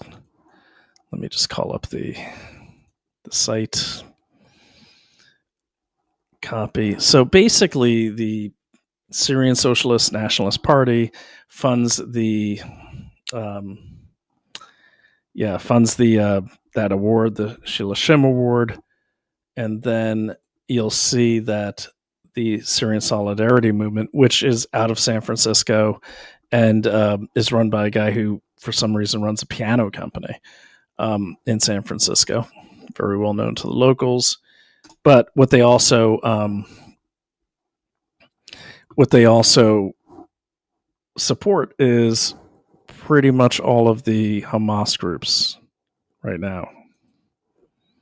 Okay, so International Solidarity Movement, then under that you got the Palestinian Solidarity Movement, and then the Syrian Solidarity Movement is part of this entire conference. So there's the international, then under that you have PAL Solidarity. You have a lot of the different ones. All right, so here we go. So here's what's interesting is if you go to the Palestinian Solidarity Movement, you get here, and then you go to the international one here. We're going to go to the home page there. Okay, and about us. Okay. we do Palestinian, anti-oppression, and blah, blah, blah. It's the same stuff. And God, I hope they didn't remove it already. Basically, this does link to, all right, wrong one. So this basically links to the Syrian Solidarity Movement. I just got to find my way back there from my terrible notes. Give me a second. The Intercept FBI. Here we go. Pal Solidarity. I think I found it on the X. Let me double check. I should really bookmark these things. All right, we'll get there. This is par for the course with me. Anyone that knows me knows that. Okay. Okay, so here is the... I'm just wanting to get the right thing up before I put it up on the screen. Pal Solidarity.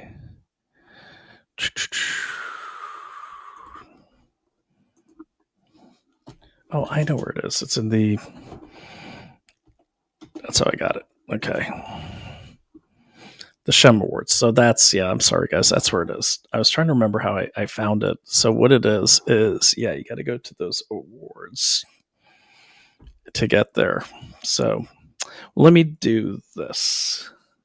I am going to pop up one more video while I look that up so you're not staring at me doing this. I did talk about the MAGA thing, so I'm just going to pop up old Jackson Hinkle.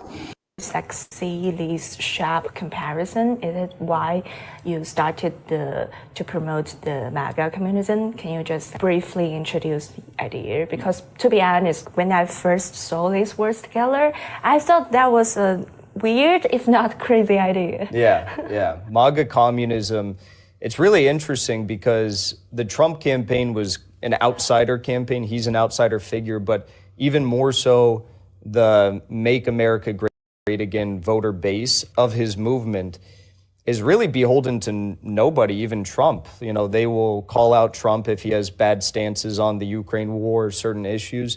And I think that's admirable because that movement at its core is a working class movement. It's like the first time we've had class consciousness reintroduced into the American political debate for the first time in decades. So the whole idea of it started with my friend Haas of the Infrared Show. He went around to Trump rallies and events across America and was talking to average Trump voters. You know, they're portrayed as far right, but when you actually go talk to people on the streets, you know, they're upset with the World Economic Forum. They're upset with BlackRock buying up all of our land in America. They're upset with Big Pharma. They're upset with the permanent war state we live in. They're upset with Wall Street. That would be the anti-establishment. They just want a country that is for Americans, a nation amongst nations that will work with countries like Russia and China to build a better future.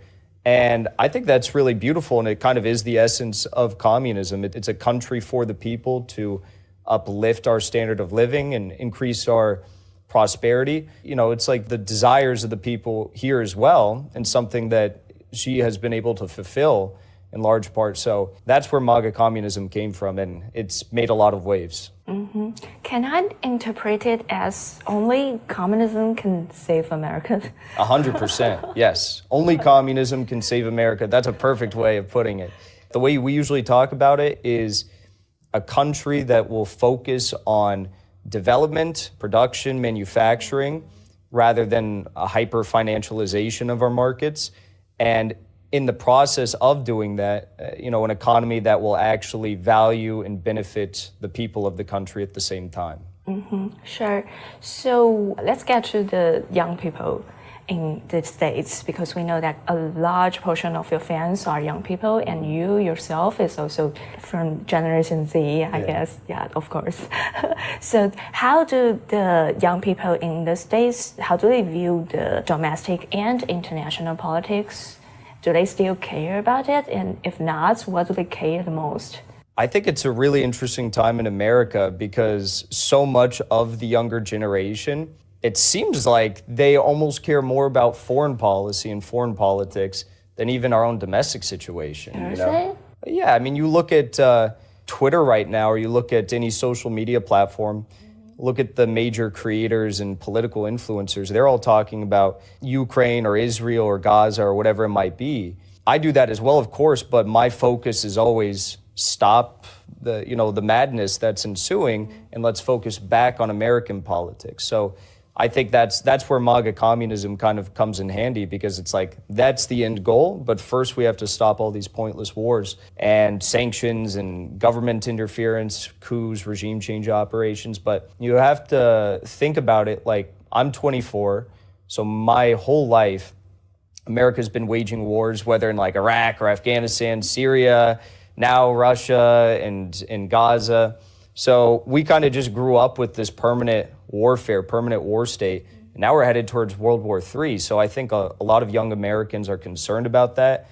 They understand that this is where the first problem they really need to address to help build our country back up and fix things here at home and work with other nations in a more peaceful manner. So yeah, I think a lot of Gen Z just have kind of lived this experience, and that's why they're so concerned about everything. So most of them, like, they care less about like who's in house. These are all true statements, but you see what they're doing here is, first of all, Jackson Hinkle's living in Russia, and he's a left-wing commentator. If you've seen his profile picture, let me just pop this up for you guys. He's pro-China. He's always anti-Trump. He's not MAGA. They're taking on the name. These people are not MAGA. Okay, so let me just show you there.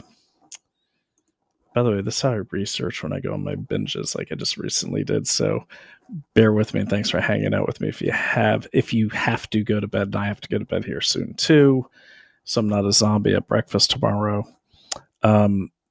This will be on dailyclout.io and also on the Daily Clout Rumble channel. You can find it in the description here. So let me just pop this up here. There's no sound. I'm just giving you an idea of his X profile. This man's fighting for your freedom. He has a picture of Maduro. Okay, if you missed it, let's do it one more time. Okay. China is proof communism works.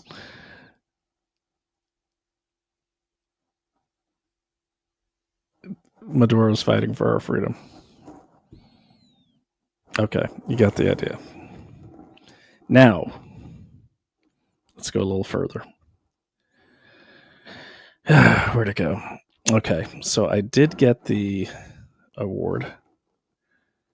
Okay, and I'm not going to play. I'll put it in the recording because you don't want to sit here.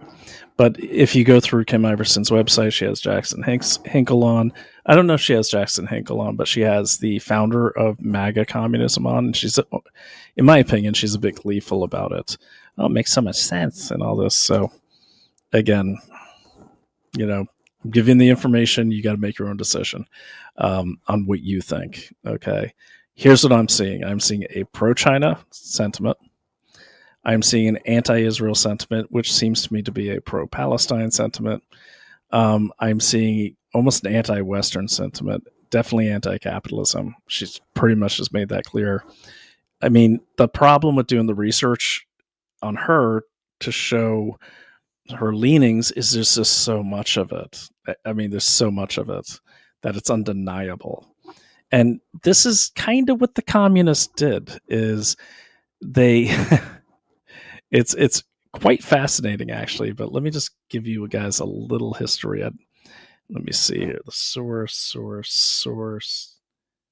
Yeah, this is how they do.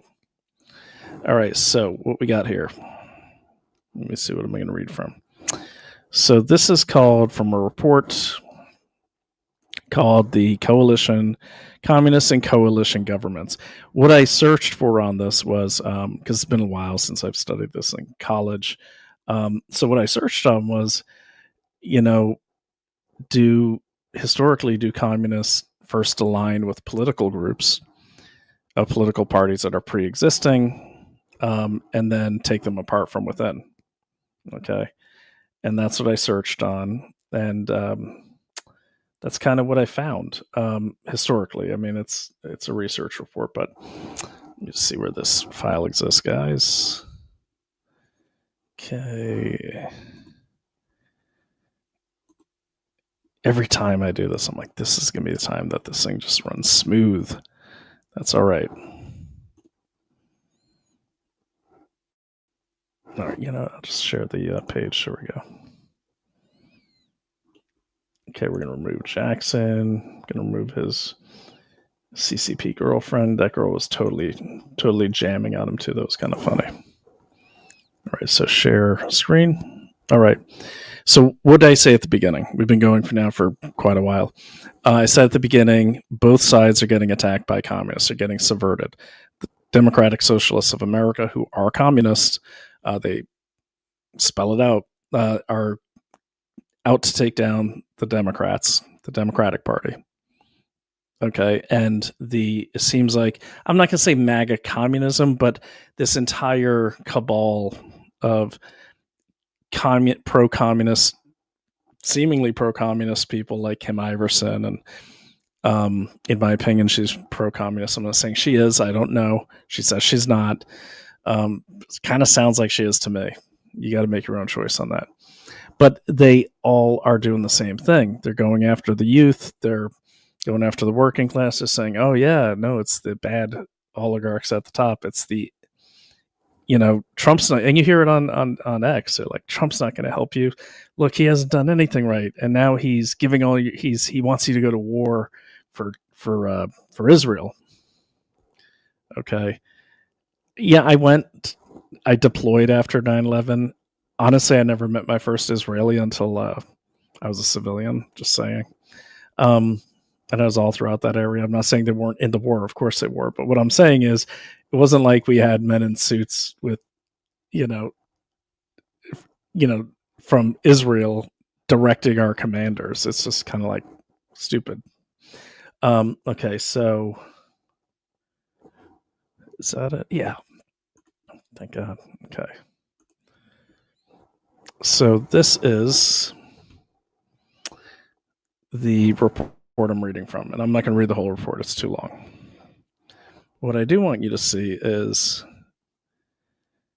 what they talk about here, about how historically, when the USSR was taking over these Eastern Bloc countries, they are doing the same thing where they get up next to a movement. So you got MAGA communism getting up next to the MAGA.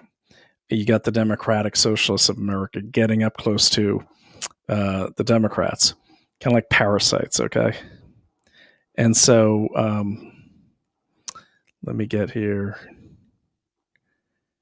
Communist doctrines okay. There's a definite communist doctrine regarding coalitions between communists and other parties or political forces. The axioms of this doctrine are the following. The Communist Party will always be numerically small, and in comparison with the rest of the population, a minority. That is true. That's true today. This is 1968, this was written. It is, for a long time, will continue to be surrounded by non-communist masses and anti-revolutionary influences, meaning conservatives, or people that just want to go along to get along. The common Joe. Us. In their bid for power, as well as the early phases of their rule, the communists therefore require allies whose popular support can make up their own lack of numerical strength. Again, getting next to a pre-existing party. The United Front is the principal alliance between the communists and other working class parties, particularly the Social Democrats. Sound familiar? Or in parallel terms, the Socialists. The Popular Front is the principle of alliance between the communists, other working class parties, and the democratic and liberal elements of the bourgeoisie. These patterns of alliance are used by the Communist Party in order to attain ultimate power, which it will share with nobody. Okay, and again, it's a researcher, so you got to do your own research, but Bonafide is pretty good. So they go on, the Lenin history, and they tend to use Czechoslovakia as like the example of how it was like really well done. To carry on, Lenin said, to carry on a war for the overthrow of the international bourgeoisie, which is us, a war which is 100 times more difficult, protracted, and complicated than the most stubborn ordinary wars between the states, and to refuse beforehand to maneuver, to utilize conflicts of interest, even though temporary, among one enemies, to refuse to temporize, and to compromise with possible, even through temporary, unstable, vacillating, conditional allies. Is not this ridiculous in the extreme? The more powerful enemy can be vanquished only by exerting the utmost effort without fail, most thoroughly, carefully, attentively, skillfully, using every, even the smallest rift among enemies, causing the rift. I think that rift right now on the right is Israel. And that's been blown up and amplified by the biggest voices. We have some of the biggest voices who are considered conservative. Candace Owens is a big one. Tucker Carlson. Okay. Not saying they are part of this. I am just saying their talking points match people like Max Blumenthal. They match what's being said by Jackson Hinkle. They match what's being said by all of these socialist groups that we're talking about. And we'll talk about Kim's award, then we'll wrap it up. And I also want to state, too, watch the further videos and watch the recorded video and share it, because United Front is a major part of the export of communism, and monitoring by the Chinese Communist Party of Chinese dissidents and Chinese people abroad is actually called the United Front. It's also what they're still using in this MAGA communism doctrine, which I'll put in the thing because we don't have time to watch it. So basically, they say the Popular Front is the application of the general theory of alliances to particular circumstances created by the victory of Nazism in Germany. Nazism, or to give it the name by which it is called in the communist language, fascism. I would argue that's the Italian language, but was then officially characterized as a bourgeoisie counterattack against the revolution or counter-revolution. The struggle against counter-revolution, according to Lenin, was a phase of the revolution that admitted of the united will. The task of formulating the framework for this united will and of proposing a coalition with social democrats and liberals fell to Georgy Dimitrov. So what they're saying is basically there's left, right, there's different types of communists, but the goal is they all come together. So the way that would work here is they win the elections, they win more elections. So if you have a Mondami, right, or another DSA candidate, then let's just say you start getting these MAGA socialism or Schiller, Institute type communists getting back and winning elections, they will work together across their city and political lines, because it's a united international communism. So, okay. They go on and on, but basically what was interesting is at the very end of this, further extension of the United Front idea is the creation of a single trade union in each country. Dimitrov distinguishes between the coalition. I want to get to the speech given by one of the communist leaders that was just so timely. It was like I was hearing it today. Okay. All right. So they go through all this. Guys, what I'll do is I will put it up. I'm actually hearing something outside, and I want to make sure someone's not breaking into my house. So, yeah. But read at the end. I'll post this link, but definitely read this whole document. It's definitely worth it. What were the strategic aims of our party at the time? Like all other communist parties, the countries oppressed by Hitler during World War II, the Hungarian Communist Party considered that its most important strategic task was to destroy the German fascist conquerors. Fair enough. To this end, wide anti-fascist, Antifa, coalitions were set up. Antifa actually started in this time, set up by the communist parties in those countries according to the directives of Comrade Stalin. These coalitions included peasants, small bourgeoisie, and even elements of medium bourgeoisie. In brief, all those ready to take part in the struggle for national liberation. So that's kind of like when you see these upper middle class white kids from Columbia and everything, right down to like people just fresh out of prison, all in the same thing. Nothing changes.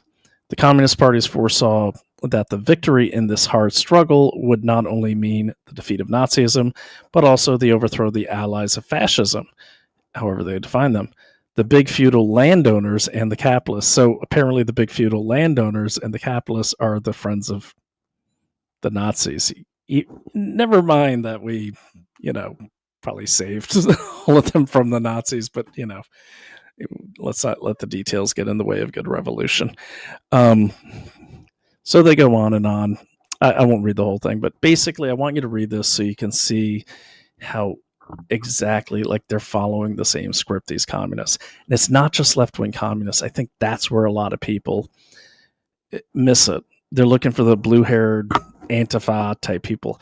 Those aren't the only communists. Just like back then, there were kind of like conservative communists, and it's a big ecosystem, but they all are moving in the same direction. That's why they never go away. They're hard to stop, if not impossible.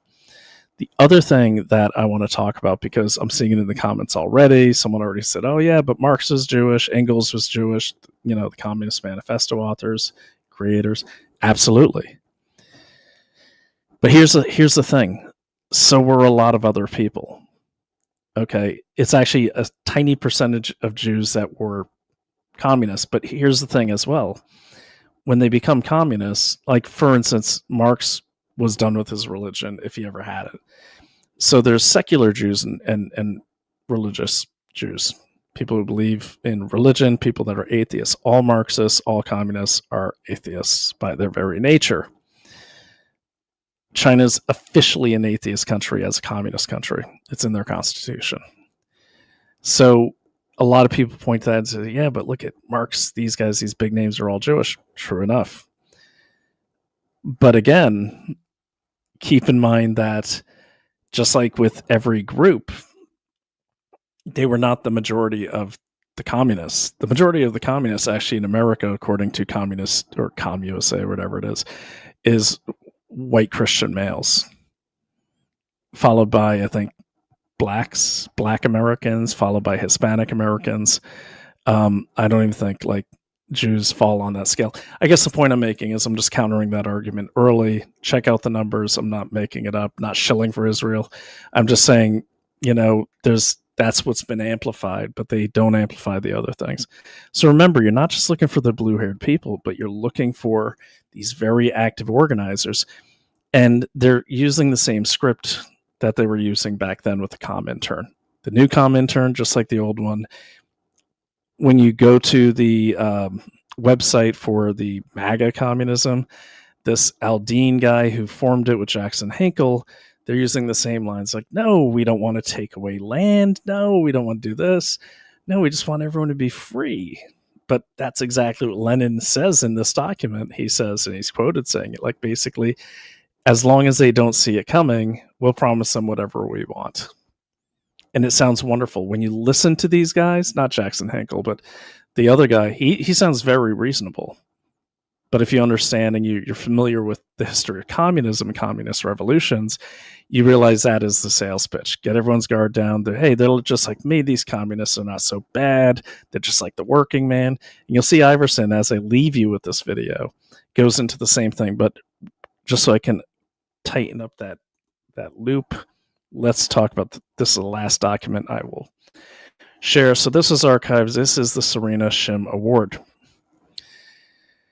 They deem, okay, so this is the award. They go into, she was an American journalist and working for Iranian press. It was killed, and their parents made this award to go supposedly towards integrity in journalism. Who are the laureates? Who has won this? Well, let's take a peek. Okay, here we go. All right. The following uncompromised journalists have been awarded the Serena Shim Award: Rick Sterling, Dan Cohen, South Front, Kim Iversen, Tim Black, Kim Iversen, Julian Assange, Ajuma Baraka, who's in that other picture with the Workers' Party of Syria, whatever it was. Black Agenda Report, Sharmine Narwani, Information Clearinghouse, Venezuela Analysis.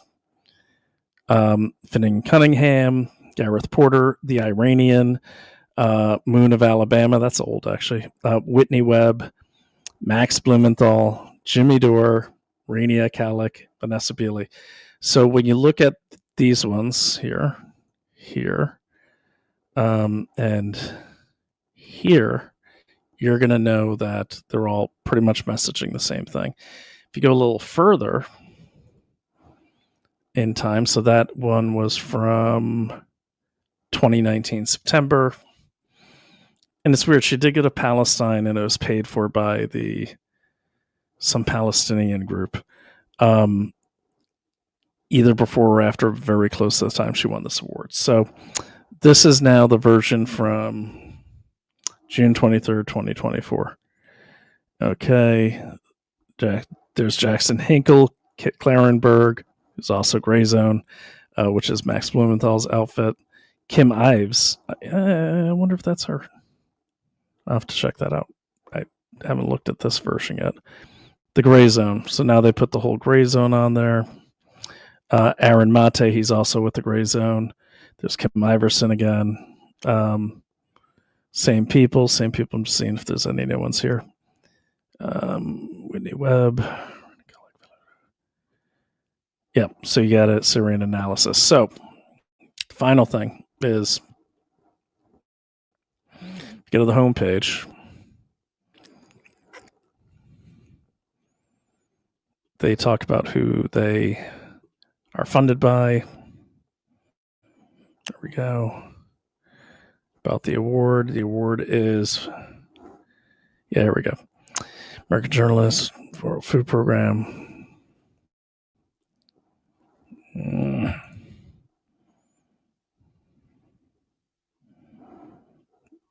All right, well, we'll do this another night. But to make this easier, just so you know, this is all in her archived Wikipedia page, very easy to find. That's when they go into ASM. ASM, the Syrian Solidarity Movement, based out of San Francisco, has the same exact address, because I ran this through, I went and ran this through the IRS page. Same address as so this address right here. This is also the address for the Syrian Solidarity Movement run by Paul Arudi, the dude from San Francisco, who's also behind the pro-Palestinian groups, Palestinian Solidarity, the flotilla movements of 2011 up to the present time. You might remember Greta Thunberg's thing. These are all the same people. So the same people that are giving to some of our people that are speaking to our side of the aisle are being funded by the group that's funding the people that call us Nazis for not getting behind the Palestinian movement. So let's sum this up. Okay. Kim Iversen, paid shill, zealot, not that well researched, maybe kind of dumb. Seems to be. Not being mean, it's just she seems to be. There's other interviews you can watch that just blow my mind. I don't know, but regardless, and like I told the gentleman on X today, she might believe she's being authentic. She might actually believe it. She might not be getting paid by anyone. We do know that she was getting paid, by her own words, by the Syrian Solidarity Movement, who owns this Serena Shem Award. She said it. It's in her post. It's still up. So we know that. And she is touting the same angles and taking the same positions as the pro-Palestinian groups, because they all take the same positions. She's also taken the same positions as Max Blumenthal, the son of Sidney Blumenthal, who was one of Hillary Clinton's closest advisors. Max Blumenthal, the owner and senior editor at the Gray Zone, who also has one of his lead reporters, is Kai Pritzker, who is the nephew of J.B. Pritzker, and his mother was Penny Pritzker, who was the Secretary of Commerce under Obama, who was also found in the Paradise Papers for offshoring money that she later gave to her two kids, one of those being Kai. That's the Gray Zone. How's it relate to current events? the gray zone message about Charlie Kirk's murder being at the hands of the Mossad, the anti-Israeli sentiment that you're seeing, it seems to all start with the gray zone, which seems to all have a lot of funding coming from these Syrian solidarity movements, which are all aligned with Iran, Venezuela, Syria, and countries which are closely aligned with the Chinese Communist Party. At the same time, here in America, they're all big fans of Marxism by their own admission.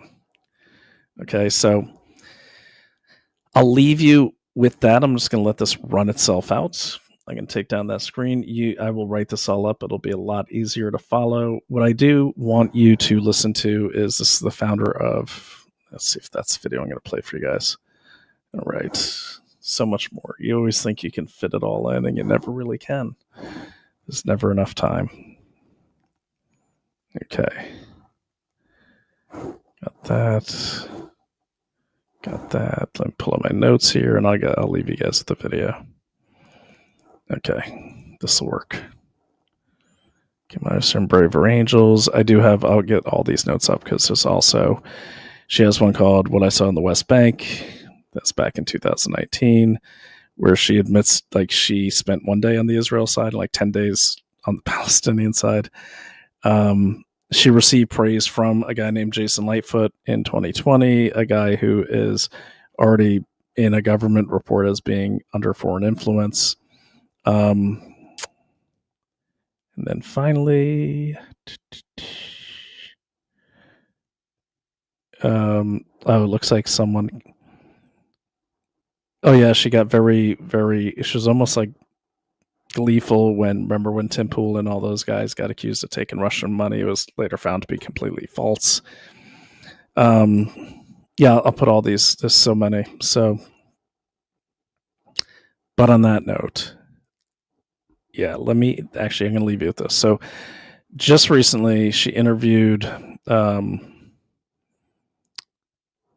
a guy who lived under communism, is very successful here, and he countered all of her points. It was wonderful to see. I love these kind of legal immigrants, got here, couldn't speak the language, and were very, very ambitious. Okay, very ambitious. So I think I'll leave you with that one. She does have one too on November 19th, very troubling, just a few days ago, where she interviewed a guy named Keone Rodriguez who got arrested and convicted for running a privacy money transferring service unlicensed. So she tried to make it sound like he built this privacy thing to transfer money. Well, he's transferring money for like cartels and kiddie porn, according to the official indictment. It'll all be in the description. All right, I'm getting punchy, starting not to make sense. So I'm going to leave you with this is after the Mondami election, where she said, no, it's right before it, when she names this one, Socialism's Coming, the Zohran Mamdani Agenda. And I'll pop this up for you guys, and we'll leave you to your own capable devices. So what's my goal here? My goal is so you know who you're listening to if you are listening to them. And so you know where it comes from. For me, it's very confusing. It was hard to find conservative voices I liked. And yeah, I was a fan. But honestly, my opinion, I just don't trust her anymore. I don't know her motivations. It could just be opportunism. I just don't know. But I'm America first. And not communist America first, America first. Capitalist America, Constitutional Republic America, not communism. I'm not an idiot. I don't take the tours of China and go, oh, it's so shiny and pretty here. Look at all this fun stuff. I've been to China. Not the case once you get out of the cities. Not the case if you get on the wrong side of the city. Okay? There is no free healthcare, by the way, if you don't own a home. A lot of people don't know that, too. But if you guys want to participate, I really want to find out what her real name is. Or what's going on with her, because I can't find her. We know she's raised in Boise, Idaho. She spells her name two different ways. Could be a stage name, could not be nefarious at all. Maybe she had a stalker and, hides herself. I totally understand that as a guy who would help stalking victims. Not trying to harass Kim Iversen. I just want more transparency out of her background, her political views. I mean, look, I'll say this about Max Blumenthal. I disagree with everything he says, almost everything. But he's not hiding it. Okay, these MAGA communists, whatever they are, they're not hiding who they are. I don't know who she is. And that's a problem for me. That's why I don't like people that don't follow traditional journalistic ethics, is like my wife does. And if we have someone who comes on and wants to talk about their product, if they're paying us, she has to say it. That's how you do it. There's very few of those journalists left, and we need to get those rules back. I know we're a new media here on the MAGA side, but we have to have those rules back. We have to have that full transparency, because if she had those leanings and she has something interesting to say, I'd still probably listen to her. But I don't trust anything she says now, because there's so much opacity in who she is. Okay, so maybe she's nobody in particular. Maybe she just doesn't know much, and maybe she is trying to make a living and scrambles to get the kids to school. I don't know. And you don't have to tell us your personal life, but influencers, if you want to influence, we got to know a little bit about you. Don't need to know your secrets. Don't need to know your home address. But, I don't know. This is how conspiracies get started. I'm not starting them. We don't know anything about her. We know she was a model who became a podcaster who went to Palestine, and then her followers blew up in 2019. That's what we know. No pun intended on that. So yeah, let's get more transparency. I've got a lot more I'm going to cover in the next following days. This is the COMINTERN 2.0 series. We're going to keep going. And then my friends at consumerdiligence.org are going to be covering the businesses and doing full due diligence on the businesses supporting communism on both sides of the aisle. And if they're doing anything wrong, Consumer Diligence will get it out there. And they also send all their reports to the Attorney Generals for Consumer Affairs to shut those businesses down if they are illegal. There we are. So I'm going to share this screen here. It's ready to go, and remove that one. And I'm going to say goodnight to you. So guys, stay free, stay American, stop fighting with each other. Because have you noticed the left is kind of letting us all destroy each other? The same thing we did to them. Be aware of it, because they're doing it. They're loving what's going on right now. I hate the fact that our news cycle on MAGA site seems to be dominated by Candace Owens and Nick Fuentes and all this. It's like, they're all entertaining. I think they have talent, but what a waste. I mean, we need news. And you know what's going to happen? People are tuning out of the news. And I think that's what's happening, and how these communists are scooping up this Gen Z, because I hear them. The only reason I even listen to it is because I want to see what the messaging is, because I report on that. But can you imagine, you're a kid, you're just graduated college, you realize you were lefty, you realize your whole degree was a lie, all the news you were getting from CNN, everything was a lie, and then all of a sudden you're hearing all this stuff from your right-wing buddy, and he's like, come to Rumble, come to this, it's all honest over there. Then you get over there and you got a bunch of people arguing about Nick Fuentes, French assassins, Mossad trapdoor assassins, and where are they going to go? They're going to go right back to the news that they were going to before, and then we lose the information and the messaging war. That's what's happening now. That's why we're losing Gen Z in droves. They're too busy. They just want to buy a house. They just want to live their lives. And if we don't provide a path to that, or at least get out of their way, and they don't get that, well, they're going to join things like the DSA or the MAGA communists. Next thing you know, we're going to have two groups in the street burning our cities down, not just one. So just keep that in mind. Okay, so, all right. I have good news. Oh, happy anniversary to my wife. We had a great anniversary. Known her since 2014. So I had the original picture on the day we met. That was really cool. That's on my X profile. Check out our sponsors. Check out consumerdiligence.org. On X, that's @ConsumerDD. Check out the rest of the episodes on Investigate Everything. Have a great Thanksgiving. I will be on again before then. Hope you got your turkey. For the record, I got 2 turkeys. Each of them were under $19, and they were 49 cents a pound. So that conspiracy theory is debunked. Thanksgiving is a lot cheaper even than it was last year. So just wanted to put that out there. I'm super happy to have my turkeys. And you guys have a great one. Try to relax and put aside the social media and I'm sure a lot of you do, and dive deep into some history and get some perspective if you don't have it already. And by the way, to the guy that I was talking about Kim Iversen on X, I forgot his name.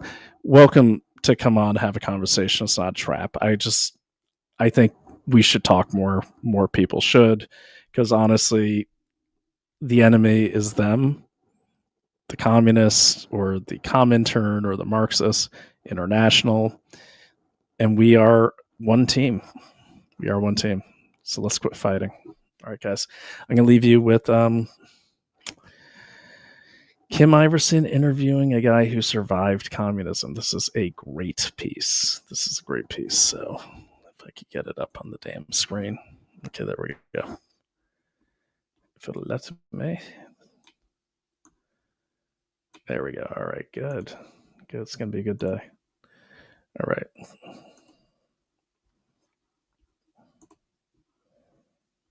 Okay, here we go.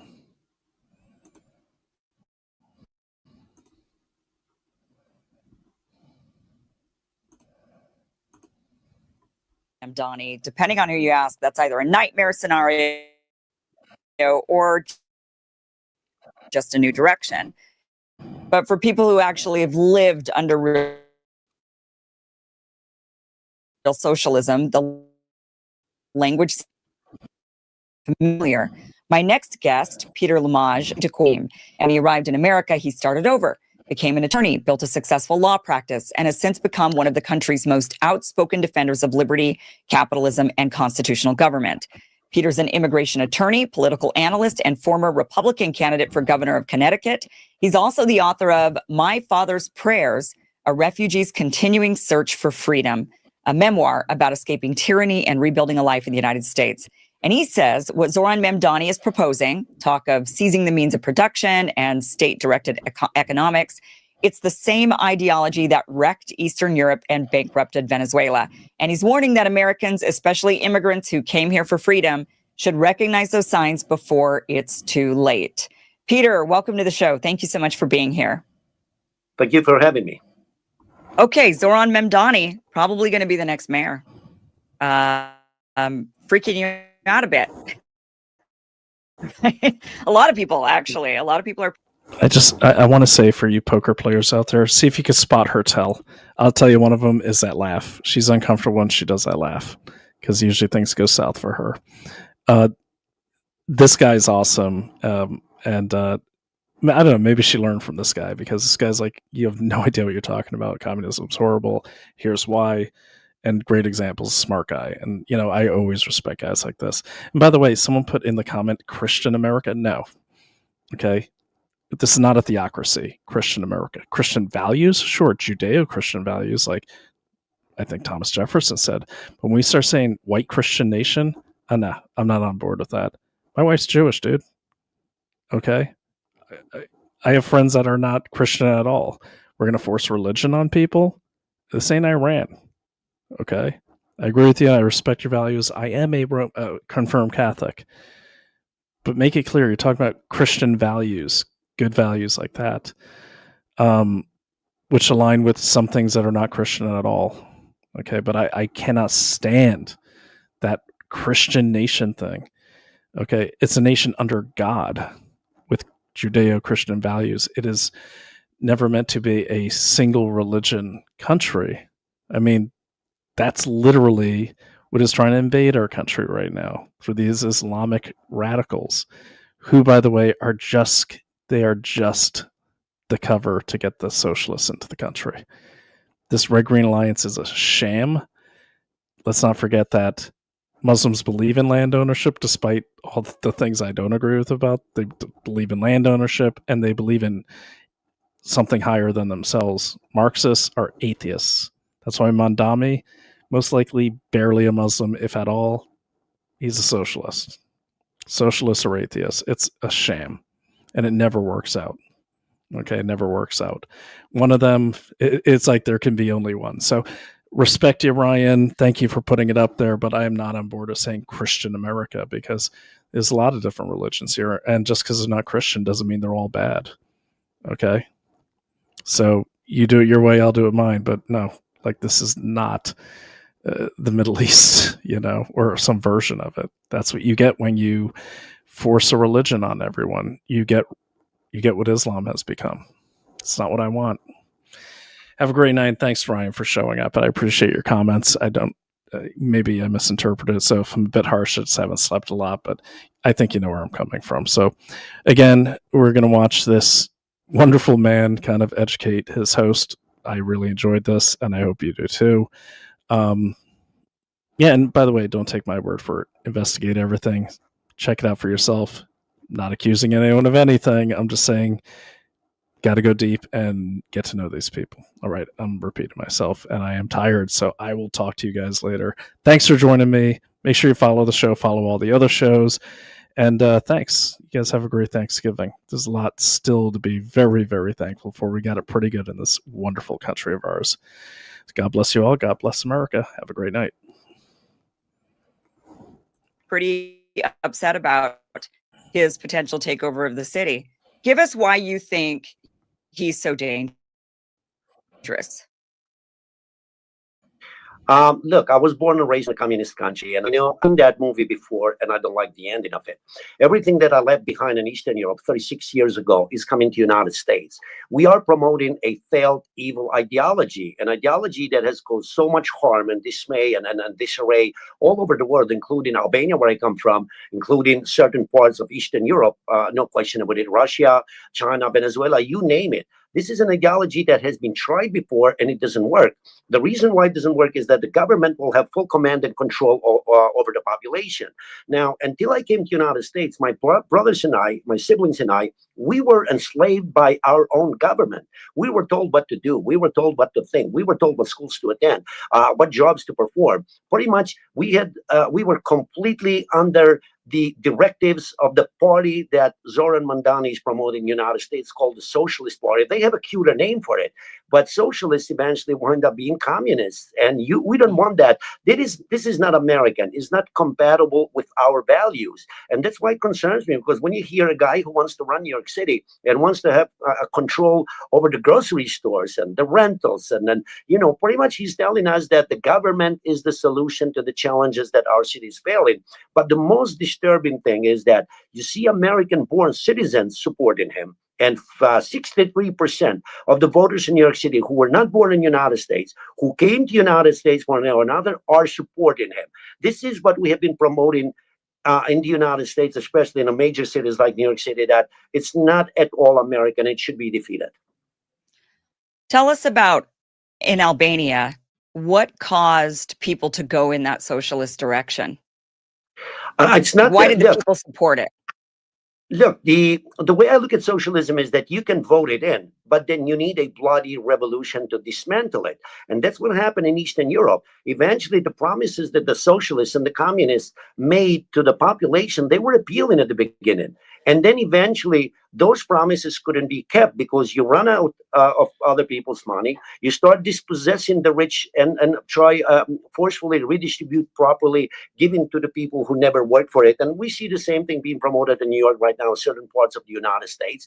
But when people realized that they had made a mistake by electing a socialist or a communist to lead them, it was too late. Because the first thing that the socialists and the communists would do is that they would get to the point that they want to disarm the population so they cannot defend themselves. That's what they did in Albania, where I come from.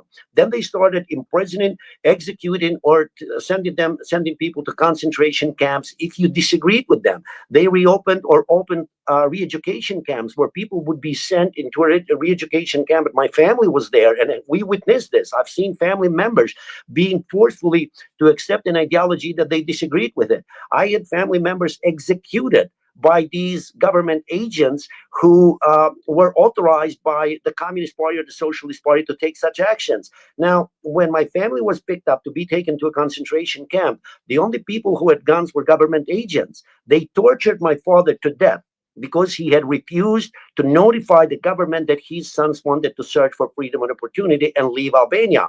Communist countries have borders not to allow people to flee. They don't have borders not to allow people to come into those countries. It's interesting that you don't see people from the Western world fleeing communist countries, but you see people from communist countries or socialist countries fleeing or leaving or going to the Western countries, because we provide opportunity, we provide freedom, we provide things that socialism and communism do not stand for. You don't want to miss this. Save up to 40% on everything during the fall sale at CB Distillery. If you're tired of tossing and turning at night, feeling stressed or dealing with aches and pains, you need to hear about CBD from CB Distillery. People everywhere are turning to CBD because it works. Listen to this. Over 90% of customers say they CBD. That's huge. And state missions in. I mean, I think that's important to understand because, you know, just telling the people of New York or any major city in America, look, this is bad, you don't want this. That's not enough, right? Because they clearly have reasons for why they're wanting this system. And obviously the people of Albania also had their reasons. So what is, and then those have to be addressed rather than just saying to people, oh, shut up, move on. You know, like, it's not, this is going to fail. This is terrible. This is awful. We have to give them a solution, and we have to figure out what that solution is. And right now, what the people of New York are saying is the current solutions that have been in place for decades and decades, and even a couple of hundred years, have failed them. The American system that we have hasn't failed anybody. If we look at the examples of failure and you point out to these communist countries, they are the failures. That is the system that has failed. And that is the system that the media, unfortunately, the left media and the leftists in the United States are misleading the voters when they talk about socialism. They're not telling them the truth. The educational system has let us down, especially the public educational system, by failing to educate our kids and comparing the two systems that we have over here. One of them that is about command and control over the population, and the other one that provides freedom to the population. There is going to be there is this confrontation happening in the United States between these two irreconcilable entities. One of them is statism and the other one is capitalism.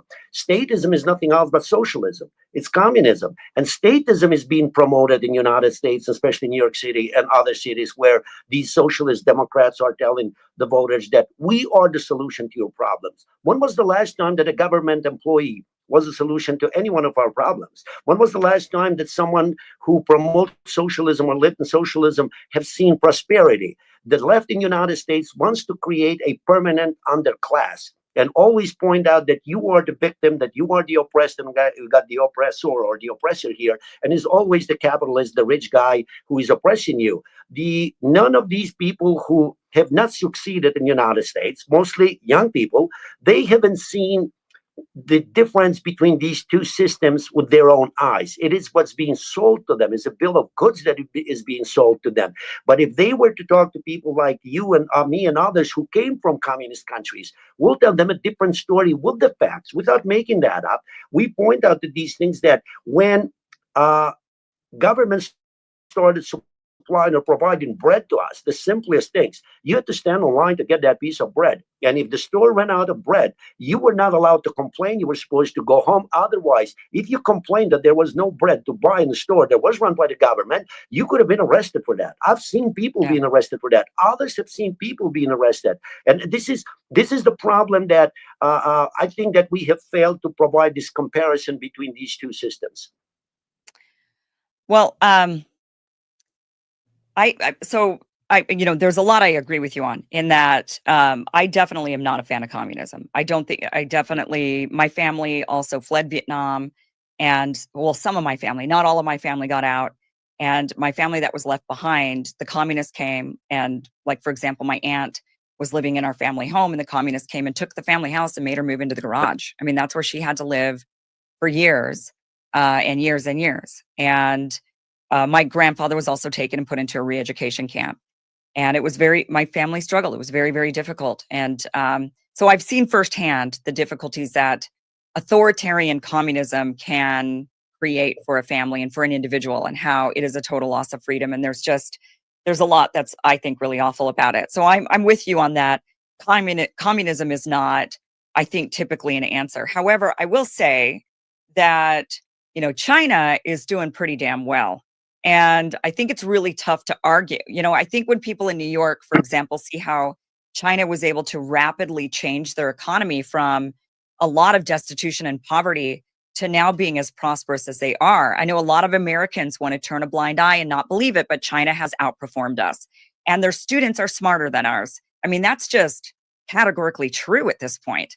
I mean, they are outperforming us in engineering, in math, in innovation, in the prosperity that the Chinese are under right now. I mean, their cities are incredible. They're making American cities look like third world countries. And I think Americans see that, right? I mean, you've got New Yorkers and they're like, we're struggling, we've got all these problems. And then you look at, you know, they go on to TikTok and they see the way the Chinese are really living versus what all these other people on Fox News or anybody wants to tell them all this stuff about China. It's not true. And then they see the truth and they watch YouTube videos and they see the truth about China and they say, wait a minute, they've got it figured out. Now, I don't like China's government because they are extremely authoritarian. I think we saw that during COVID. They locked people up. They went around, they rounded them up. You know, I mean, there's really even my family in Vietnam, I have, some of them have married Chinese and they go to China all the time. And they'll even say they're freer in Vietnam than they are in China. You know, and they go back and forth between the two countries and they're both communist countries. So, you know, China definitely has had to, in order to accomplish what they have, they've had to they've had to really like throw the hammer down on people and ideas and whatnot. But, you know, people see that it works and they think, well, that's what I don't care about voicing my opinion about politics. I don't care about politics anyway, which is the vast majority of Americans. And then they say, I just want, you know, to live in a nice place and not be surrounded by homeless people. And I want to be able to afford childcare and I want to be able to afford an education for my kids. And I want to be able to afford these things. And I don't really care about voicing my opinion. And so what does it, you know, because that's most people are apolitical. Most people don't vote. Most people don't care. So they see that and they think, what's the big deal? You know, like, why not? I think it's better. Or they see Denmark, they see Sweden, they see Norway, and they say, you know, that model, which I think is what Zoran Mamdani is actually, I don't think he's really bringing in communism. I think he's bringing in more of that social democrat. And they see how these are the happiest countries on earth. They have the lowest levels of corruption. The people are provided for. You still can innovate. You still can make a lot of money. You still can be the owner of IKEA and be from Sweden and make $1 billion. But the wealth disparity is not as great as it is here in the United States. So I think people see these models, and whether it be the Swedish model or whether it be the Chinese model, I think they see that life for the average person who is not political, doesn't care about their voicing opinions, life is better. How do you combat that? How do you explain to a person, yeah, but you still don't want that? You're better off like wallowing in the street or not having access to education or healthcare? I mean, I don't know how you sell that to somebody. Look, I think that is an extreme position. I'll be frank with you, because anyone who has to have access to education in the United States can have access to education in the United States. If I could do it when I didn't speak word of English and I was allowed to take English as a second language classes, learn some English, go to college, go to law school, do all these things, and my family members did it. 36 years later, we have doctors in my family who were educated here. We have lawyers, we have engineers. I mean, you can achieve things in the United States. Capitalism is not preventing anyone from pursuing that dream. Right. It is that people have chosen or made the wrong choice. Now, when it comes to the Chinese prospering so quickly, I'm going to disagree with you on that, because they didn't prosper until they started embracing capitalism. You know that they were extremely poor. They started embracing capitalism, which to your point, then if we embrace capitalism cheerfully and fearlessly, it works for everybody. If it's working in China in the last 15 years, imagine the incredible power of capitalism if we unleash it fearlessly in the United States that it can have. Now, when you live in a free country, of course you're going to have homeless. Of course you're going to have poor people. The government is not in a position of determining the outcome of success. You provide the environment for equal opportunity. You don't provide the environment for equal result, because equal result is going to lead to equal misery, nothing else. Not everybody was born or is given the talent to perform or to do what you're doing or what I do. But there are so many options in a free society that no one has to pursue anything that is not suitable to pursue. In a socialist communist government, pretty much you are told what to pursue. China is prospering to a certain extent. But when I go to immigration court, and I do that almost every day, I don't see any immigration court that I've visited so far that we don't have Chinese residents coming from China applying for some sort of relief in the United States.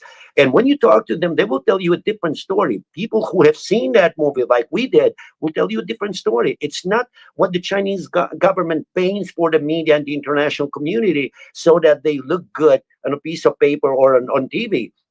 Reality is different. If you were to allow the Chinese population right now, give them the freedom to leave China, you would see millions and millions of them leaving that country. But you have the borders open for Americans to leave anytime they want, and I don't see them fleeing to these countries. So the counter argument is that, yes, China may be doing well, but China is still authoritarian and is embracing capitalism. And the reason why it's doing well is because of capitalism, investments. The other thing is this. The foreign policy that we have had, especially since NAFTA with Bill Clinton, we have been giving to Chinese a break, pretty much the government. They produce everything for the entire world because we consider them to be that emerging nation that needed certain, leeway to prosper. Now, Donald Trump is doing the opposite. Is forcing the Chinese to come to the table, and you're going to see the economy of China actually falling behind very quickly behind the United States again. So the United States is approximately not even 5% of the U.S. population, the world's population. Yet I think we have about 33% of the world's GDP. So capitalism has not failed us yet. It's going to fail us if we do not properly embrace it and implement it. And this is the fear that we have if we allow socialist Democrats to take over certain major towns and cities such as New York or Los Angeles or Chicago, because then they are going to have to be bailed out by the federal government. And once you get to that point, the federal government is you and I and others who pay taxes over here, and we're going to have to bail out their failed liberal policies. And I think we have to avoid that. We shouldn't allow that to be implemented in the United States. What do you say about the Swedish or like Danish models of, they're still capitalist. And I don't think Zoran Memdani is actually changing capitalism. I think he has social democratic ideas that are very, very in line with Sweden or Denmark or any of the Scandinavian nations. And they're still capitalist. I mean, there's no, they're capitalist. But they're happy, and they, so what do you think about that economic model? Why does that not work for you? Well, you and I agree to disagree, because Zoran Memdani would implement socialism and communism if he could. The strength of the United States is the Constitution, is the foundation of this country. But for those founding documents, he would do that if he could. And why do I believe that? He says it. Listen to his interviews. He talks about socialism more than someone who grew up in a socialist country and endured socialism. So he would do it. The beauty of the United States is that if he wins and becomes the mayor of New York City, if a Republican governor wins next year, that governor can take over the city. And the federal government can defund certain projects and that he wants to implement in New York City. So we're going to have these checks out, and we have those. But happiness, certain people find happiness in a certain small European countries. Of course they do. I'm not saying that the entire world is miserable, but you cannot deny the fact that those countries have a different makeup when it comes to their population, to their culture, to their border countries that surround them. It's a different approach to their lifestyle. But when you look at the GDP or the standard of living of these countries, and the United States is a major, major difference. When you look at the standard of living, for example, the median income in Italy, it's about 35,000 euros a year. In the United States, where it's almost 70,000 a year. So you compare, they find happiness with little. Americans, for whatever reasons, I think is the gene that we pursue greater things in life than certain other European people would pursue. So there's nothing wrong with them finding happiness the way they are, but there's nothing wrong with us pursuing our happiness as it's enumerated in the Declaration of Independence. We have our God-given right. We are endowed by the Creator with certain inalienable rights of life, liberty, pursuit of happiness. We want to pursue it. And to pursue that happiness, we need the founding principles of this country to remain strong, because they have allowed it so far for us to pursue that dream. One part of the American dream is the fact that we are a federation of states. And each state should be able to govern itself, each municipality to govern itself, the ability for people to govern themselves. That's kind of what makes America so great and so free.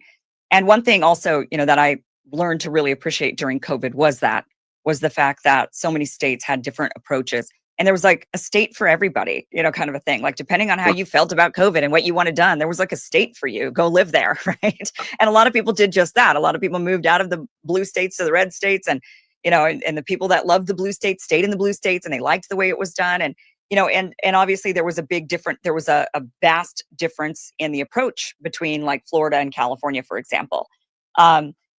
So what if the people of New York want to live like in a Scandinavian style model? Like, so what if they do? Just don't, I guess if you don't like it, just don't live there, right? I mean, that's rather than, you know what I mean? Like, that's part of the freedom of the country, I think. Of course, that's a solution. If he wins and becomes the mayor of New York City, we have the freedom to leave if we choose to leave. But I think that New Yorkers are going to choose to fight. And 4 years from now, we're going to hold another election and hopefully remove him from there if he wins this time. So, but the beauty, as you said, of the United States is that we have this federation of states, but these states still have to abide by the supremacy clause of the United States Constitution, because there is a reason that we have a U.S. Constitution in addition to these 50 constitutions that each state has. But all of these states, these constitutions, they have established a republican form of government. I don't see any one of these constitutions talking about socialism. I don't see the federal constitution talking about socialism. They talk about a republican form of government. And if we can maintain that, it's going to serve us well, as it has served for the past 250 years. And allowing this ideology called socialism to spread, I think that Americans will understand that New York, if this guy becomes a mayor, is going to be a failure within a couple of years. And that is going to be used as a model during the other campaigns, whether it's for Congress, Senate, or presidency in the future, that this is what socialism can do to a city, to a nation. Look at all failed liberal cities in the United States. All of them are center-left, whether it's Chicago, Detroit, New York, Los Angeles, all of them are center-left. None of them are functioning properly. Why do the red states do better? Why do the red cities do better? Why do the red towns do better? Because there is a better understanding of what it means to live or to pursue that form of a life where capitalism is the foundation of it.